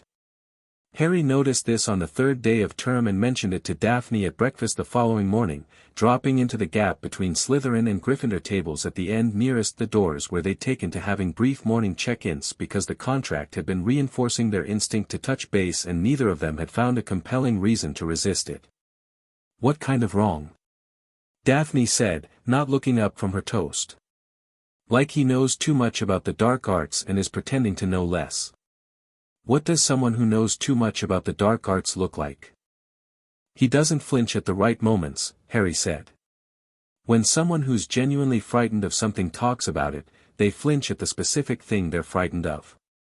He flinches, performs flinching, at general darkness. Not specific darkness. Daphne looked up now. She was considering him with the expression she wore when she was deciding whether a theory was worth taking seriously. What are you thinking?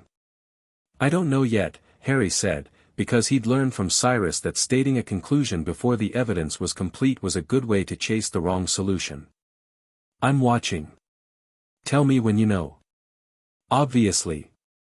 The troll happened on Halloween.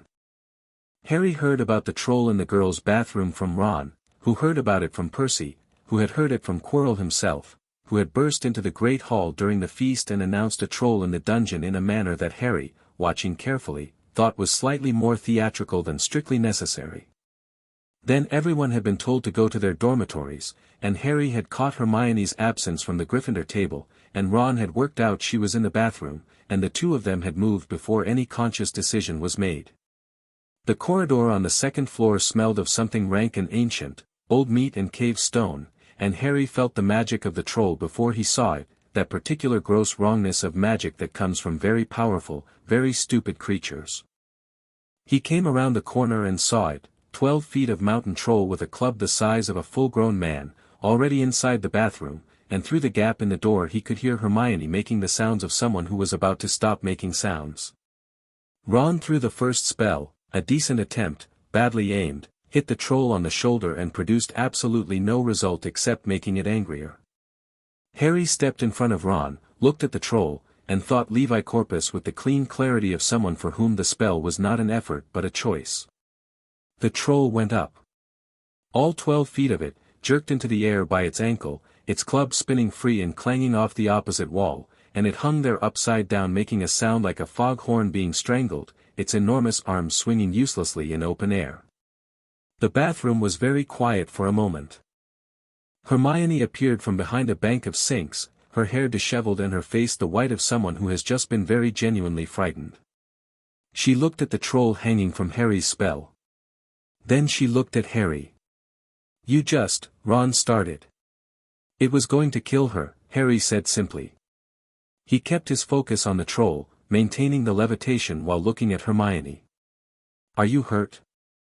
Hermione ran a rapid inventory of herself with the focused composure of someone who has decided that shock is something to be processed after the immediate problem is addressed. No, she said. I don't think so. Good. He looked at Ron. Bind its arms so when I put it down it can't swing that club.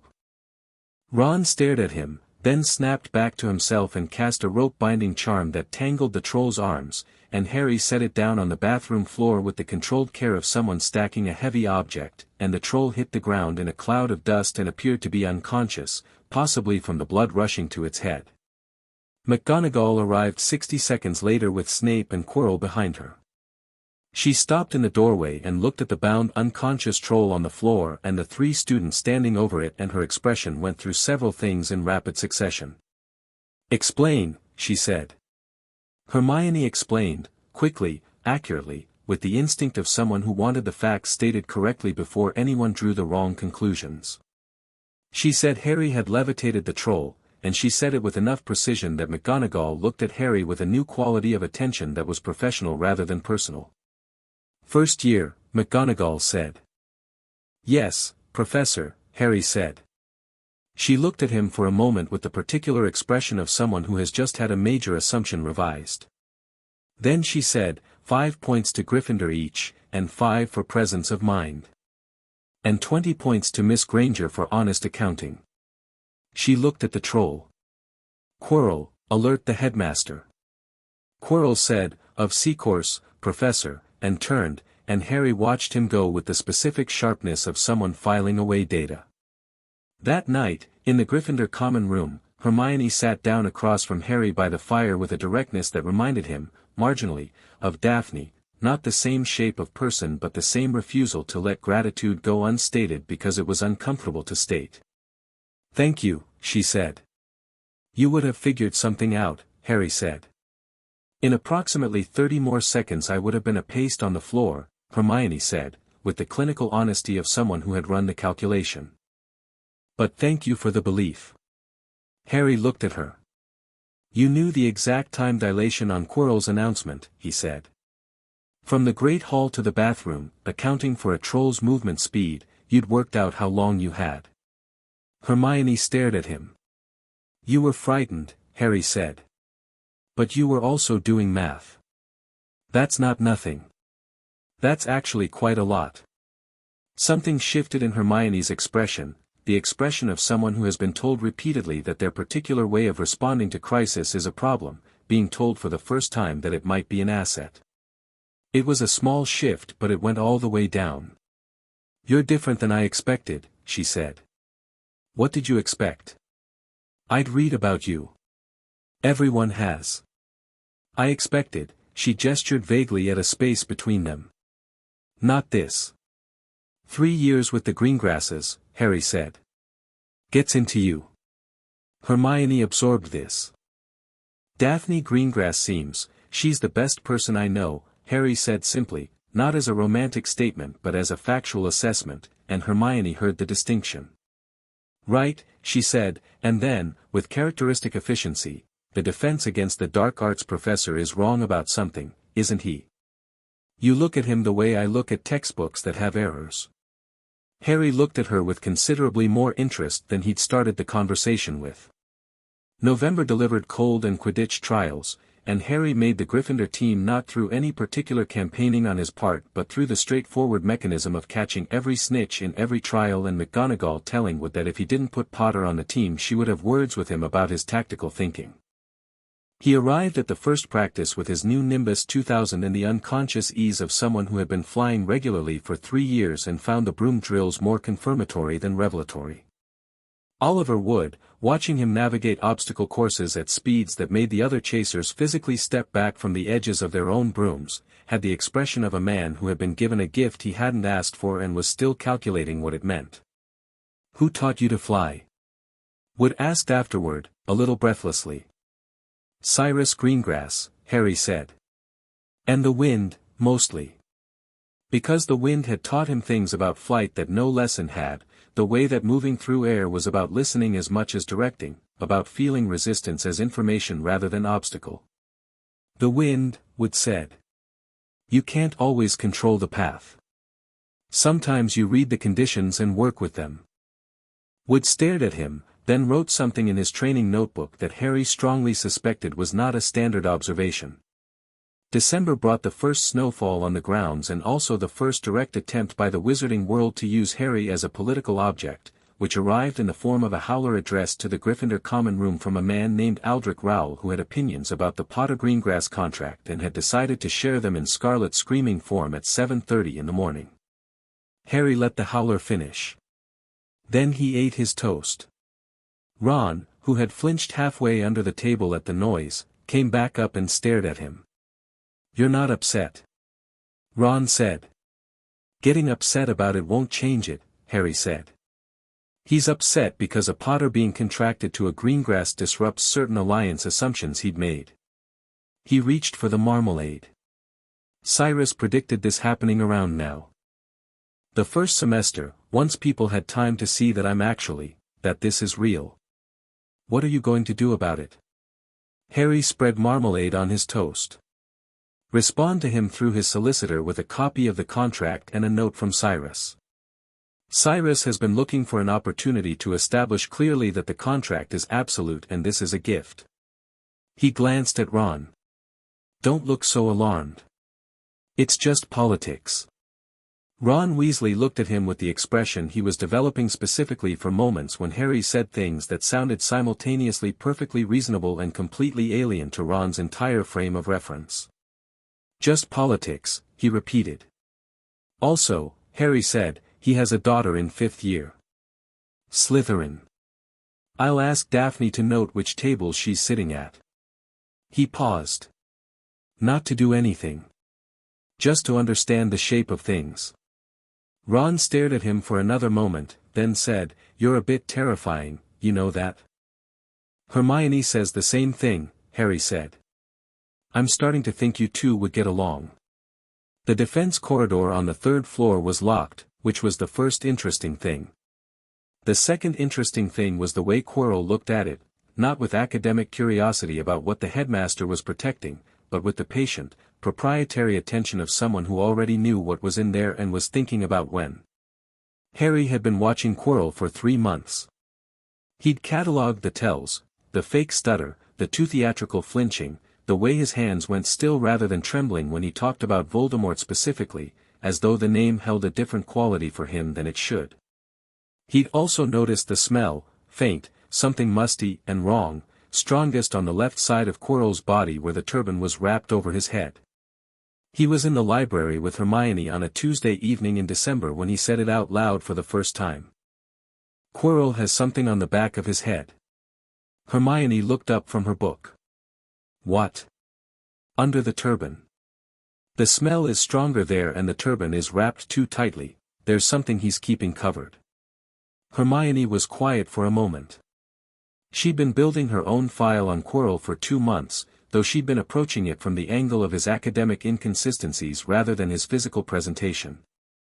I've been cross-referencing his defense curriculum with the standard 5th-year texts, she said. He keeps avoiding the section on possession and shade magic. Every time the class syllabus approaches it, he substitutes something else. Why would someone want to avoid teaching about possession specifically? Harry said. They looked at each other. Because he's possessed, Hermione said, in the voice of someone who has arrived at a conclusion and is not happy about it. The stone on the 3rd floor, Harry said. Dumbledore is protecting something. And Quirrell wants it, Hermione finished. They sat with this for a moment. We should tell someone, Hermione said. Who? Harry said. Dumbledore is the one who set up whatever protections are on the 3rd floor. If we go to him and we're right, we've told a possessed dark wizard that we're onto him. If we go to McGonagall and we're right but she dismisses us, same problem. He folded his hands on the table. We need to know what the stone is first. The protections on the 3rd floor corridor, I've been observing the staff table for 3 months, Harry said. Snape watches Quirrell. Not teaching, watching. He's noticed something too. He paused. Which means either Snape is trying to get the stone himself or he's monitoring Quirrell for his own reasons. That doesn't narrow it down much, Hermione said. No, Harry admitted. But it means we have more time than we think. If Snape is watching Quirrell, Quirrell can't move until Snape is neutralized, and Snape, he stopped. I need to send a letter. He wrote to Daphne that night. Not through the normal owl post, which he didn't trust for sensitive material, through the contracted communication parchment that Cyrus had set up between them, a pair of linked sheets that transmitted writing like a mirror, old magic, family magic, the kind that didn't go anywhere it wasn't supposed to. He told her what he and Hermione had worked out. He told her about Quirrell and the smell and the third floor. She wrote back in 11 minutes. You're probably right. Father received intelligence from a Gringotts contact in October that there was a high-security object moved from Vault 713. That's Dumbledore's vault. He didn't tell you because he didn't want to alarm you in your first week and then kept not telling you because there was never a good moment. He also, and I'm quoting him directly, didn't think you'd notice anything at school before Christmas. Harry stared at this for a moment. He underestimated you, Daphne wrote. He does that sometimes. Tell him he was wrong. He responds well to direct honesty, unlike most men. Harry wrote back, what was in Vault 713? Her response came quickly. We don't know exactly. But Griphook told Father's contact that it was small, red, and worth more than any fortune. He sat with this, and then he wrote, the Philosopher's Stone. A pause. Yes, Daphne wrote. That's what Father has been trying not to say. Then, be careful. And for the love of magic, don't go in there without telling me first. Harry looked at her last line for a long moment, then wrote back, I won't. But if it comes to it, her response was immediate. I know. Just tell me before it comes to it. He put the parchment away. Outside, the grounds were white under the December snow, and Hogwarts was quiet in the way it got at night, the particular settled-in quiet of a very old building that was also, in some real sense, alive. He lay back on his bed in the Gryffindor Tower dormitory and looked at the ceiling and thought about a possessed defense professor and a stone that could make someone immortal and a headmaster who collected powerful objects and made calculated decisions about children. He was 11 years old. He had a stone vault full of gold and 3 badly healed fractures that were now properly healed and a family who had chosen him after the contract pointed them in his direction. He had Hermione, who was going to be a formidable ally if he was careful with the trust she was extending. He had Neville, who was braver than anyone had told him yet and didn't know it. He had Ron, who was good in the way that some people were simply good, straightforwardly, without requiring anything of the world in return. And he had Daphne, 3 floors up and on the other side of the castle, almost certainly also awake, almost certainly also thinking about the stone and Quirrell and the shape of the thing that was coming. The contract parchment warmed slightly in his pocket, the way it did sometimes, not a message, just the ambient hum of old blood magic doing what it had done for 800 years. Confirming proximity. Confirming presence. He exists. She exists. They are near each other. Harry put his hand over the parchment and let the warmth sit against his palm and watched the snow fall past the tower window. Something was coming. It was going to find him moving.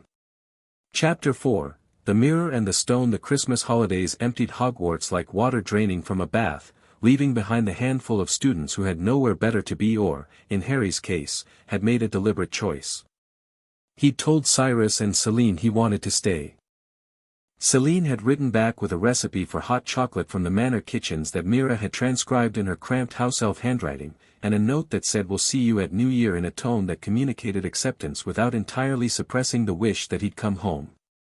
Cyrus had written separately with a single line, use the time well. Astoria had written a 4-page letter that was mostly complaints about the manor being boring without him and 1 paragraph of genuine warmth buried in the middle like a secret. Daphne had stayed too. She hadn't said why, and Harry hadn't asked, because he already knew. The contracted parchment ran both ways, and the warmth he'd noticed in his pocket on difficult nights he'd eventually understood was directional, which meant she'd noticed equivalent things from her end, which meant she knew without him saying it that he wasn't ready to leave yet. That the thought of going back to any house, even Greengrass Manor, felt premature, like returning to a shore before you'd finished swimming. They met every morning in the library, unspoken arrangement, both arriving around 8, both bringing their current research, working in parallel with the comfortable efficiency of people who'd been sharing workspace for 3 years. The castle was different when it was empty. The portraits talked more freely, the staircases moved less vindicatively, and the particular ambient magic of Hogwarts was easier to feel without 500 students generating their own interference. Hermione had gone home for Christmas, but she'd left Harry an annotated reading list and 3 feet of notes about Quirrell organized by category of suspicion, which was so thoroughly Hermione that it had made him smile when he unrolled it. Harry used the time to do 2 things simultaneously. The first was to complete a comprehensive survey of the third-floor corridor's protection system without entering it, by observation, by catalogue of magical signatures through the locked door, and by cross-referencing what he could sense with what he'd read about known protection enchantments of the era in which the stone had reportedly been hidden. The second was to research Nicholas Flamel, whose name had appeared in the alchemy section of the library's restricted catalogue not because it was restricted there but because it was cross-referenced with a restricted text, which was itself a form of breadcrumb that only someone looking for it would find. He found the Flamel reference on the 23rd of December, in a fat, seldom-opened book called Alchemical Partnerships and Singular Achievements, and he sat in the library with December light falling through the high windows and read the entry and then sat with the weight of it. Nicholas Flamel. Only known maker of the Philosopher's Stone. 665 years old. Known associate of Albus Dumbledore. He didn't go get Daphne immediately. He sat with it first, because good thinking required sitting with things before acting on them. He thought about immortality and what it made people willing to do and what Voldemort, because it was clearly Voldemort, it had always been Voldemort, everything pointed there with the remorseless logic of a proof, what Voldemort would become if he regained a body and then couldn't die. Then he went and got Daphne. She read the entry. She read it again. Then she set the book down and looked at the library ceiling with the expression of someone running through implications rapidly. He's not fully back, she said. He can't be. If he were, we'd know. He's somewhere between gone and present, Harry said. The back of Quirrell's head theory is increasingly supported, Daphne said. A shade. A wraith. Something without a body using Quirrell as a host. She looked at Harry. Which means getting the stone is step 1. Getting a body is step 2. And if he gets the stone, he gets step 2 as well. We need to tell Dumbledore. We tried that in October, Daphne said, which was true. Harry had sent a carefully worded letter to Dumbledore in October suggesting that there might be a threat to the third-floor corridor, and Dumbledore had sent back a warm reply that was essentially, between the pleasant lines, "Thank you for your concern, I have it handled." He doesn't think we're capable of understanding the situation. Then we understand it anyway, Harry said. She looked at him. I want us to be clear about what you're suggesting. I'm suggesting that if Quirrell moves on the stone, we're better positioned to stop him than waiting for the adults to do it. He met her eyes. I'm not suggesting we go looking for the fight. I'm suggesting we don't pretend we're not capable of having it. Daphne was quiet for a moment. Then she said, we need to know what's behind the locked door. I've catalogued 4 distinct magical signatures through it, Harry said. He unrolled a parchment he'd been working on. Here, I used a resonance scan, the way Cross taught us for identifying layered enchantments. There's a charm layer, probably something physical, a trap or barrier. There's a creature signature, something large. There's a logic-based enchantment, probably a puzzle. And there's something older than the rest, deep underneath, something with mirror magic in it. Daphne studied the parchment. Mirror magic for the deepest layer, she said slowly. Something that shows desire. She looked up. That's the Erist principle. The mirror of Erist. Flamel had it moved here, Harry said. If the stone is hidden in a mirror that shows desire, the only way to get it is to want it without intending to use it. Daphne looked at him steadily. Which means Voldemort can't get it himself. Because even through Quirrell's body, even at one remove, the mirror reads intent. He put the parchment down. He can't want it without wanting to use it. He's incapable of that. But someone who wanted to find it without using it, would get it. Harry paused. Like someone who just wants it safe. They sat with this. Dumbledore built a trap, Daphne said finally. He built a system where the stone can only be retrieved by someone who wouldn't misuse it. He knows Voldemort will come. He's prepared for Voldemort to come. Her eyes sharpened. And he expected Harry Potter to be here as, what? A witness? A failsafe? Harry thought about Dumbledore. About the warmth that was architecture, the kindness that served purposes, the way he'd looked at Harry in the ministry meeting room and recalibrated in a way that was visible only because Harry knew by then what recalibration looked like. He put me at the Dursleys, Harry said. He made a calculation. He decided what I was going to be needed for before I had any say in it. He was quiet for a moment. I don't think the trap is just for Voldemort. I think I was supposed to be part of the trap. Daphne's jaw tightened fractionally. The stone, the mirror, the whole arrangement, if Voldemort came and the protections held and it came down to something only Harry Potter could do, he spread his hands. He'd been preparing me for that moment from the second he put me with the Dursleys. Keep me small. Keep me isolated. Keep me grateful when he finally explains my purpose to me. The library was very quiet. He didn't account for Cyrus following a blood contract to a cupboard, Harry said. Daphne looked at him with something in her face that was not quite anger on his behalf and not quite pride, something more complex than either, the expression of someone who has watched a person she cares about understand a difficult thing without breaking under it. No, she said. He didn't. Harry wrote to Cyrus that evening with the full analysis. Cyrus's response came back within 2 hours on the contracted parchment, fast, which meant he'd been expecting something like this. Your analysis is consistent with my own. I've been in contact with Flamel's solicitors. Flamel is aware the stone has been compromised and has agreed to destroy it if it can be secured. The issue is timing and access. Don't go in before you have to. But be ready. If it comes to it, you know what you're doing. Trust yourself. Then, below that, in Celine's handwriting, be careful. Come home at New Year. And below that, Astoria, if you fight Voldemort I want every detail. Do not write me an incident report. I will know. Harry folded the parchment and put it away and went to find Ron in the common room, where Ron was playing chess against himself and losing to both sides equally, which suggested his heart wasn't in it. Fancy a game? Harry said. Ron looked up, then at the board, then back. I should tell you I'm quite good. I know. Cyrus taught me. He's quite good too. Ron set up the pieces with the unconscious physical precision of someone who'd been doing it since childhood, each piece placed not just positioned.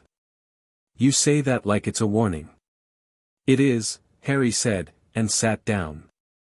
Ron beat him in 40 minutes, which Harry considered a reasonable performance against someone who thought in 3 dimensions when it came to chess and had the tactical intuition of a natural player. More importantly, Harry had learned more about Ron in 40 minutes of chess than he'd learned in 3 months of shared dormitory, the way he committed to attacks, the way he sacrificed pieces readily but not carelessly, the way he went quiet when he was genuinely thinking and talked constantly when he was performing confidence. Your queen is too aggressive, Harry said. My queen wins games, Ron said. Until she doesn't.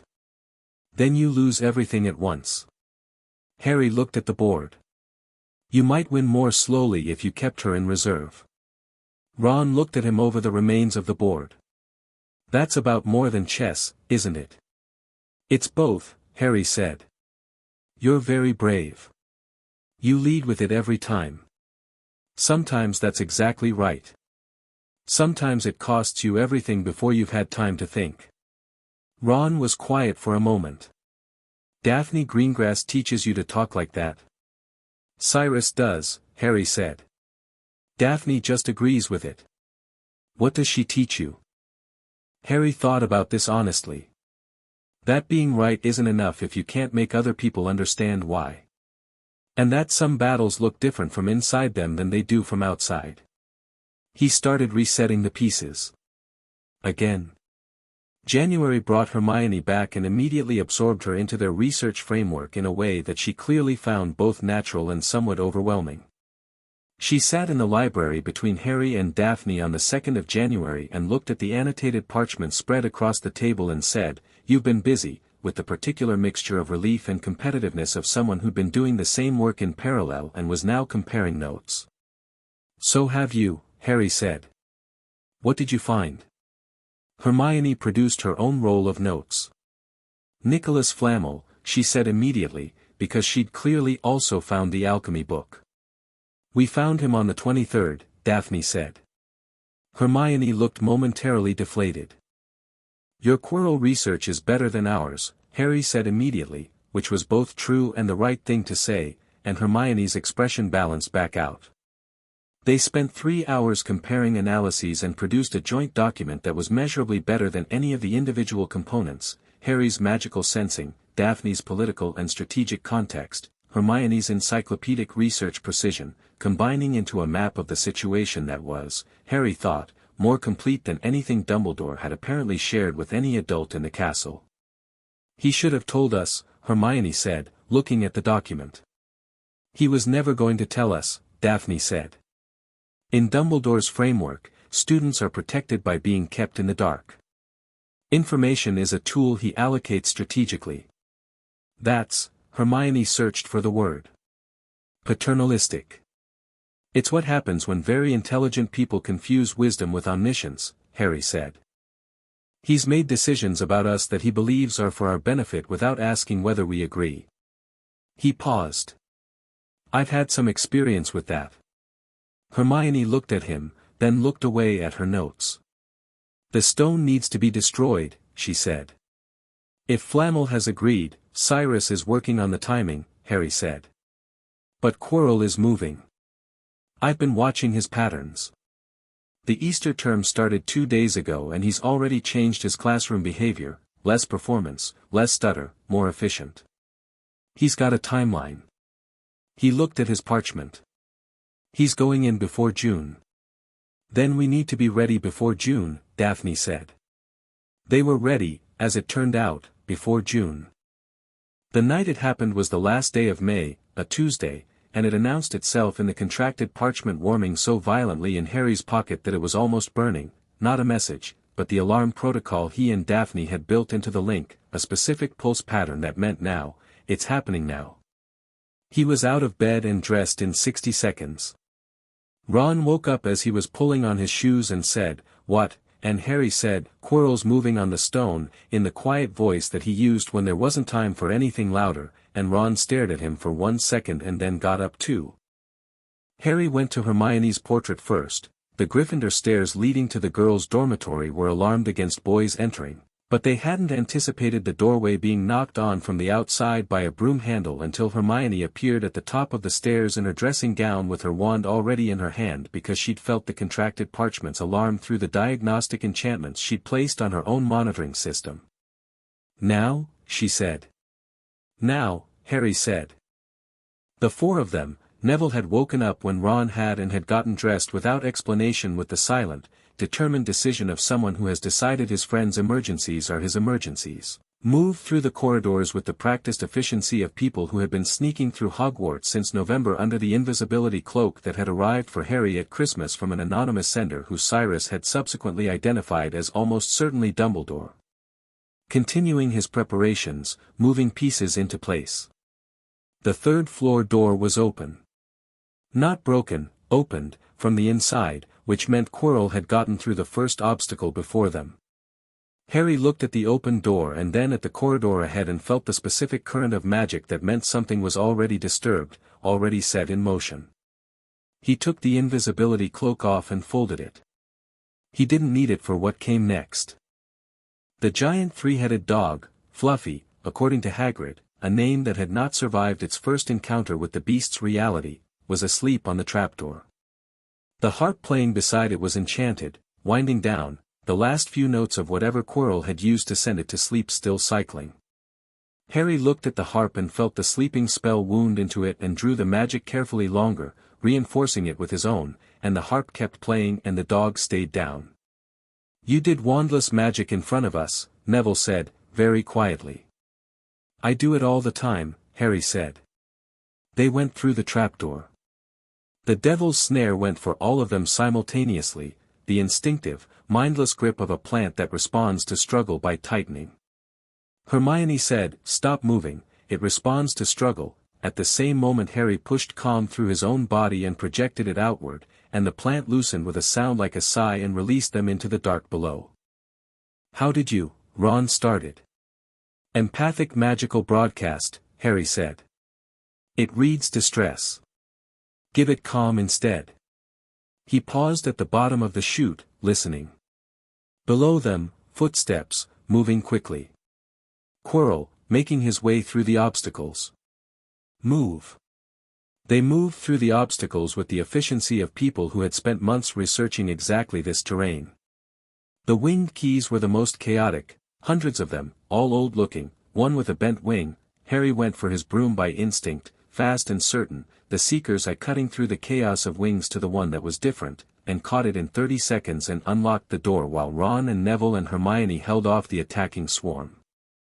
The chess room was the obstacle that stopped them, because the chess room required a player and the pieces were the size of horses and the board was 40 feet long. Ron stood at the edge of it and looked at the board with the expression of a person who has found the thing they're actually built for. "I need to play this," Ron said. "I know," Harry said. Ron played it with the quiet, complete focus of someone who understands this is the moment they were brought along for. He moved them through the board with brutal efficiency, sacrificing himself, his knight, in the final move, taking a blow that sent him sprawling off the piece and onto the stone floor, and Harry crossed the board to where Ron had fallen while Hermione stayed at his side. "I'm fine," Ron said, which was what people said when they weren't entirely sure. He had a bloody nose and was going to have a bruise the size of a dinner plate on his left side. "Go. Both of you, go." Harry looked at him for a moment. "You'll be remembered as the person who won this board," he said, "not as comfort but as fact." Ron looked back at him with slightly glassy eyes. "Good," he said. "Go stop whatever's happening." The troll chamber they bypassed with a confundus on the already unconscious creature that kept it down. The potion room had Hermione frowning over a logic puzzle for 6 minutes while Harry listened at the door ahead and tracked Quirrell's movements by sound.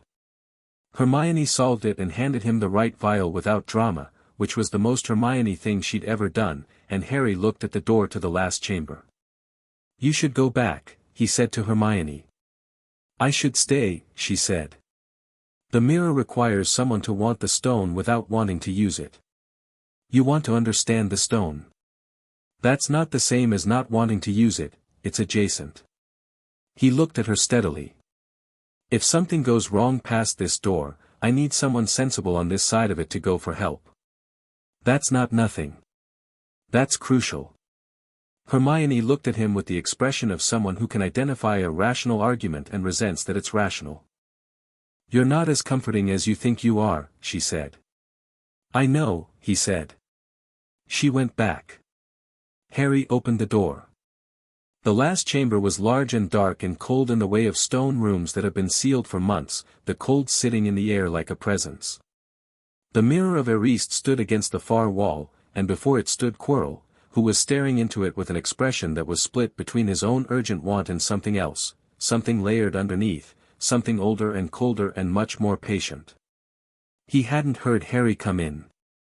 Harry let the door close behind him and stood in the dark for a moment and looked at the scene, the mirror, Quirrell, the absence of the stone in Quirrell's hands, which meant he hadn't gotten it yet, which meant the mirror was already doing its work.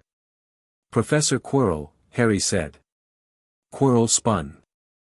His wand was out in a second, and his face had dropped the stutter and the performance completely, just the face of a man who had made choices and was living inside them now, and the face of something else underneath it.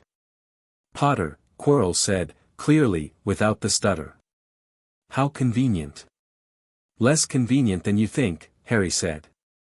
He walked further into the room, and Quirrell's wand tracked him, and Harry didn't raise his own wand yet because he wanted to understand the shape of things before he committed to a direction. "You can't get the stone from the mirror. It's not going to show you where it is.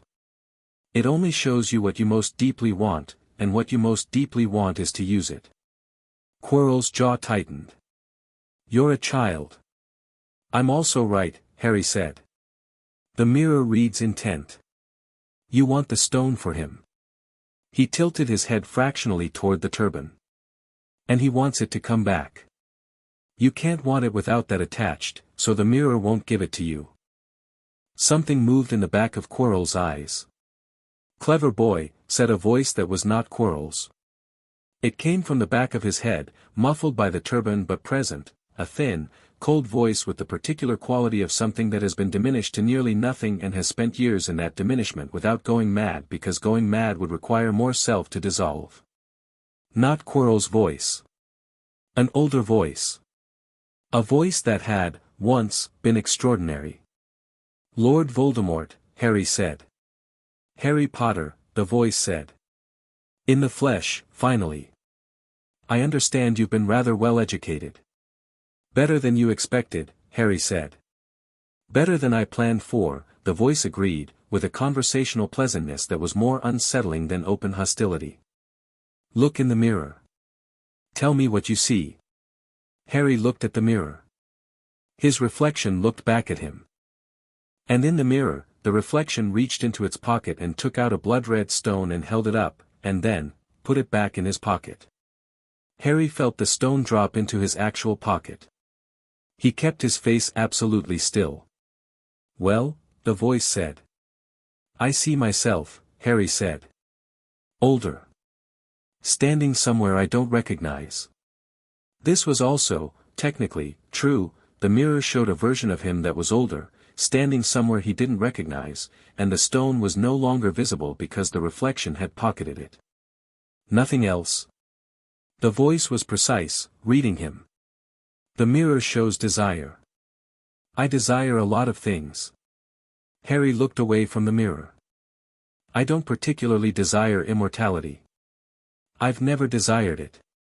I just want the people I care about to be safe." A pause.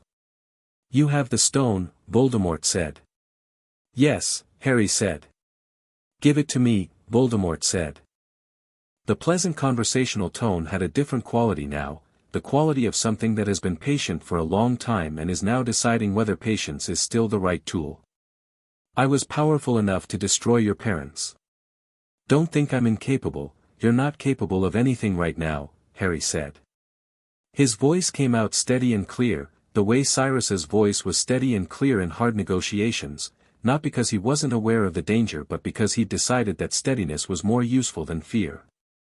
"You're the back half of a man who's been hosting you against his own will. You have no body, no power that isn't borrowed, and I have the stone in my pocket." "Quirrell," Voldemort said. Quirrell moved, fast, wand raised, a curse already forming on his lips, and Harry moved too. Not with his wand. He reached for the full weight of what he was, 3 years of development, a body that was finally healthy enough to channel the magic it contained, the deliberate training of Cross and 2 tutors after her and Daphne's ruthless insistence on understanding what he was doing and why, and he pushed. Not a spell. Not an incantation. A directed force, concentrated and clear, shaped by intent, the same principle as the stone on the table 2 years ago but scaled up by everything that had happened since. The force hit Quirrell in the chest and he staggered, and something happened, something unexpected, something that Harry felt rather than saw, a burning at the point of contact that started at his hands and radiated outward. Quirrell tried to grab him and screamed, and where their skin connected there was light, the specific quality of old protective magic reacting to something it recognized as its opposite. Lily's sacrifice. The protection still in Harry's skin after 10 years, still resident in the cells of him, still doing the work it had been asked to do. Voldemort screamed through Quirrell's mouth. Not in the borrowed voice but in the original one, older, colder, and full of something that was, Harry realized, actual surprise. He had not expected this. He'd been there when Lily had died, had cast the curse that had killed her, and he had not understood what he'd made or how long it would last. Harry grabbed Quirrell's wand arm.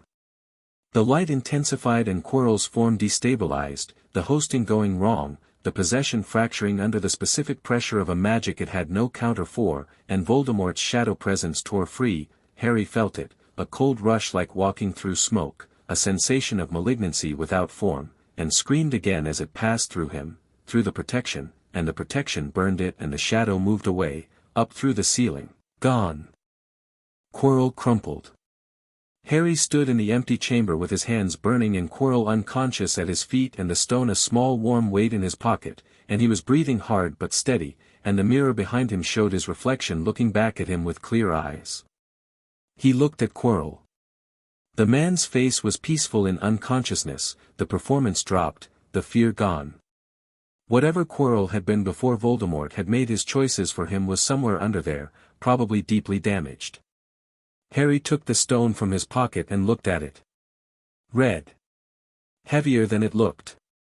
Warm in a way that wasn't temperature, a warmth that was something closer to potential, the weight of all the uses it had ever been imagined for. He thought about Nicholas Flamel, 665 years old, who had agreed to destroy it. He put the stone back in his pocket and went back through the obstacles. Hermione was waiting exactly where he'd left her, standing at the potion room door with her wand in her hand and the contained expression of someone who has been managing very controlled panic for a period of time. She looked at him, at the burns on his hands, at the absence of Quirrell, at his face, and said, "Did you?" "He's gone," Harry said. "Voldemort's gone, for now. Quirrell needs a healer." He held up the stone. Hermione stared at it. "You actually, the mirror gave it to me," Harry said. "Which tells us something about how Dumbledore planned this." He closed his fist around it. "Come on. We need to get to Dumbledore before he works out what happened and decides to manage it." Dumbledore was in the corridor above the trapdoor level, and Harry understood when he saw him that the headmaster had known something was wrong when Quirrell moved, had probably been coming, had probably timed his arrival for after.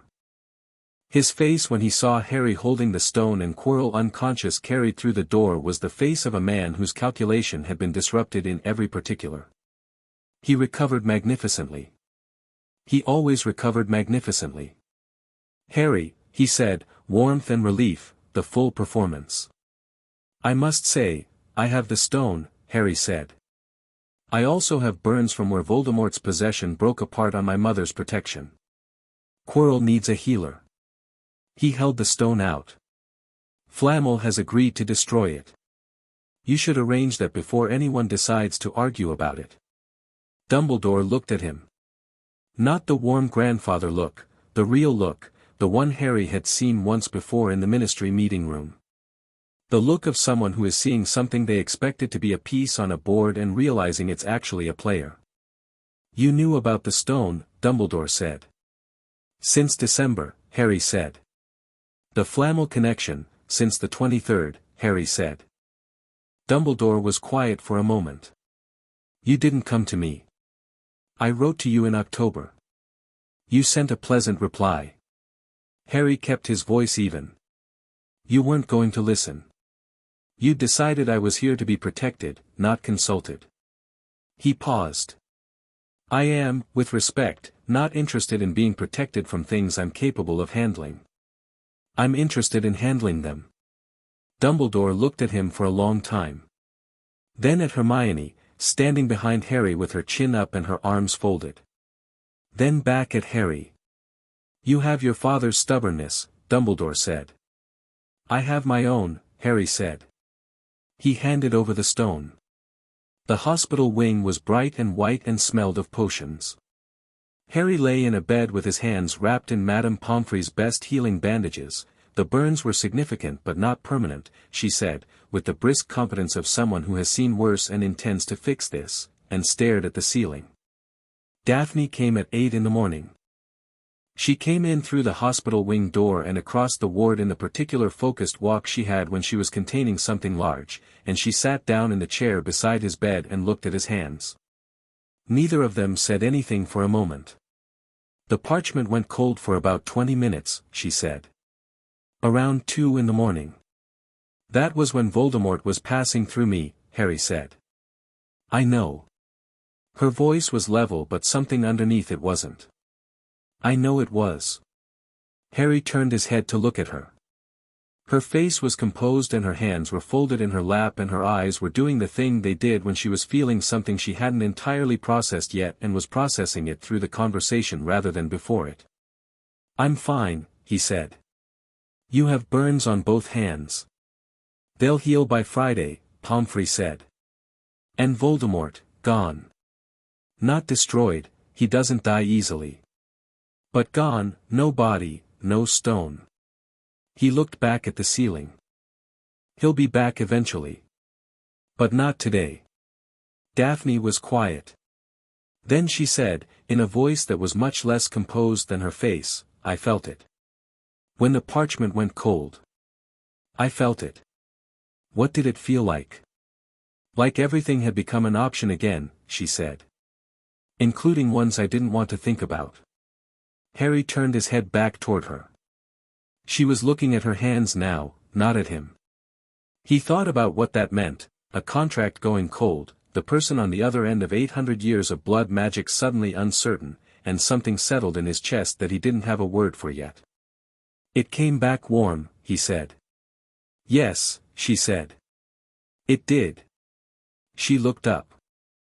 Their eyes met, and there was something in the air between them, not the contract's warmth, which was ambient and constant, but something else, something that was specifically theirs, the product of 3 years and a cupboard and a bookshelf fire and a biscuit tin and 1,000 library hours and a chess game in October and shared parchment pages about Flamel and Quirrell. Don't do that again without telling me first, she said. I wrote to you before it happened, Harry said. You wrote I think it might be soon. That's not telling me. You wrote back I know. Be ready. That's not the same as, that's not, she stopped. Composed herself. We said we were going to tell each other before it came to it. It came to it very fast, Harry said. It came to it in 40 minutes. Daphne looked at him for a moment, then looked away, and the corner of her mouth moved in the thing that wasn't quite a smile but lived next door to one. You're impossible, she said. You've said that before. It keeps being true. Harry looked at the ceiling again. Outside the hospital wing windows, the grounds were bright and early summer green, the lake calm, the sky the kind of pale blue that only appeared in Scottish summers and looked, every time, like a different country.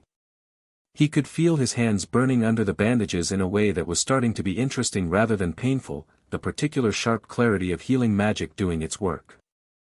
Cyrus is going to be insufferable about the, I told you so, he wasn't technically allowed to say, Harry said. He doesn't do, I told you so, Daphne said. He does, I had confidence in you, which is worse. Why is it worse? Because you can't be annoyed at it, she said. Harry laughed. It came out genuine and sudden, the full actual thing rather than the managed version, and Daphne's expression did something quick and unguarded and she looked away again, out the window. Outside, Hogwarts was quietly, anciently itself. Somewhere in it, the stone was being secured for destruction.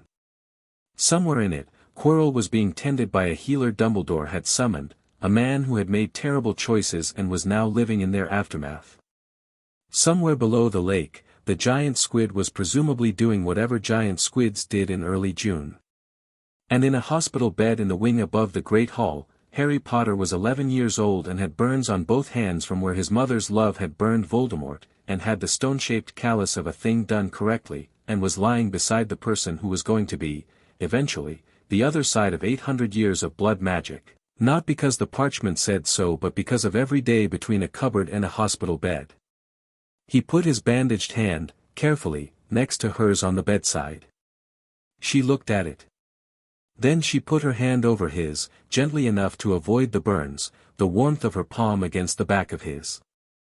The contracted parchment in her pocket made no sound. It didn't need to. It had been doing this for 800 years and it recognized what it was seeing. He exists. She exists. They are choosing.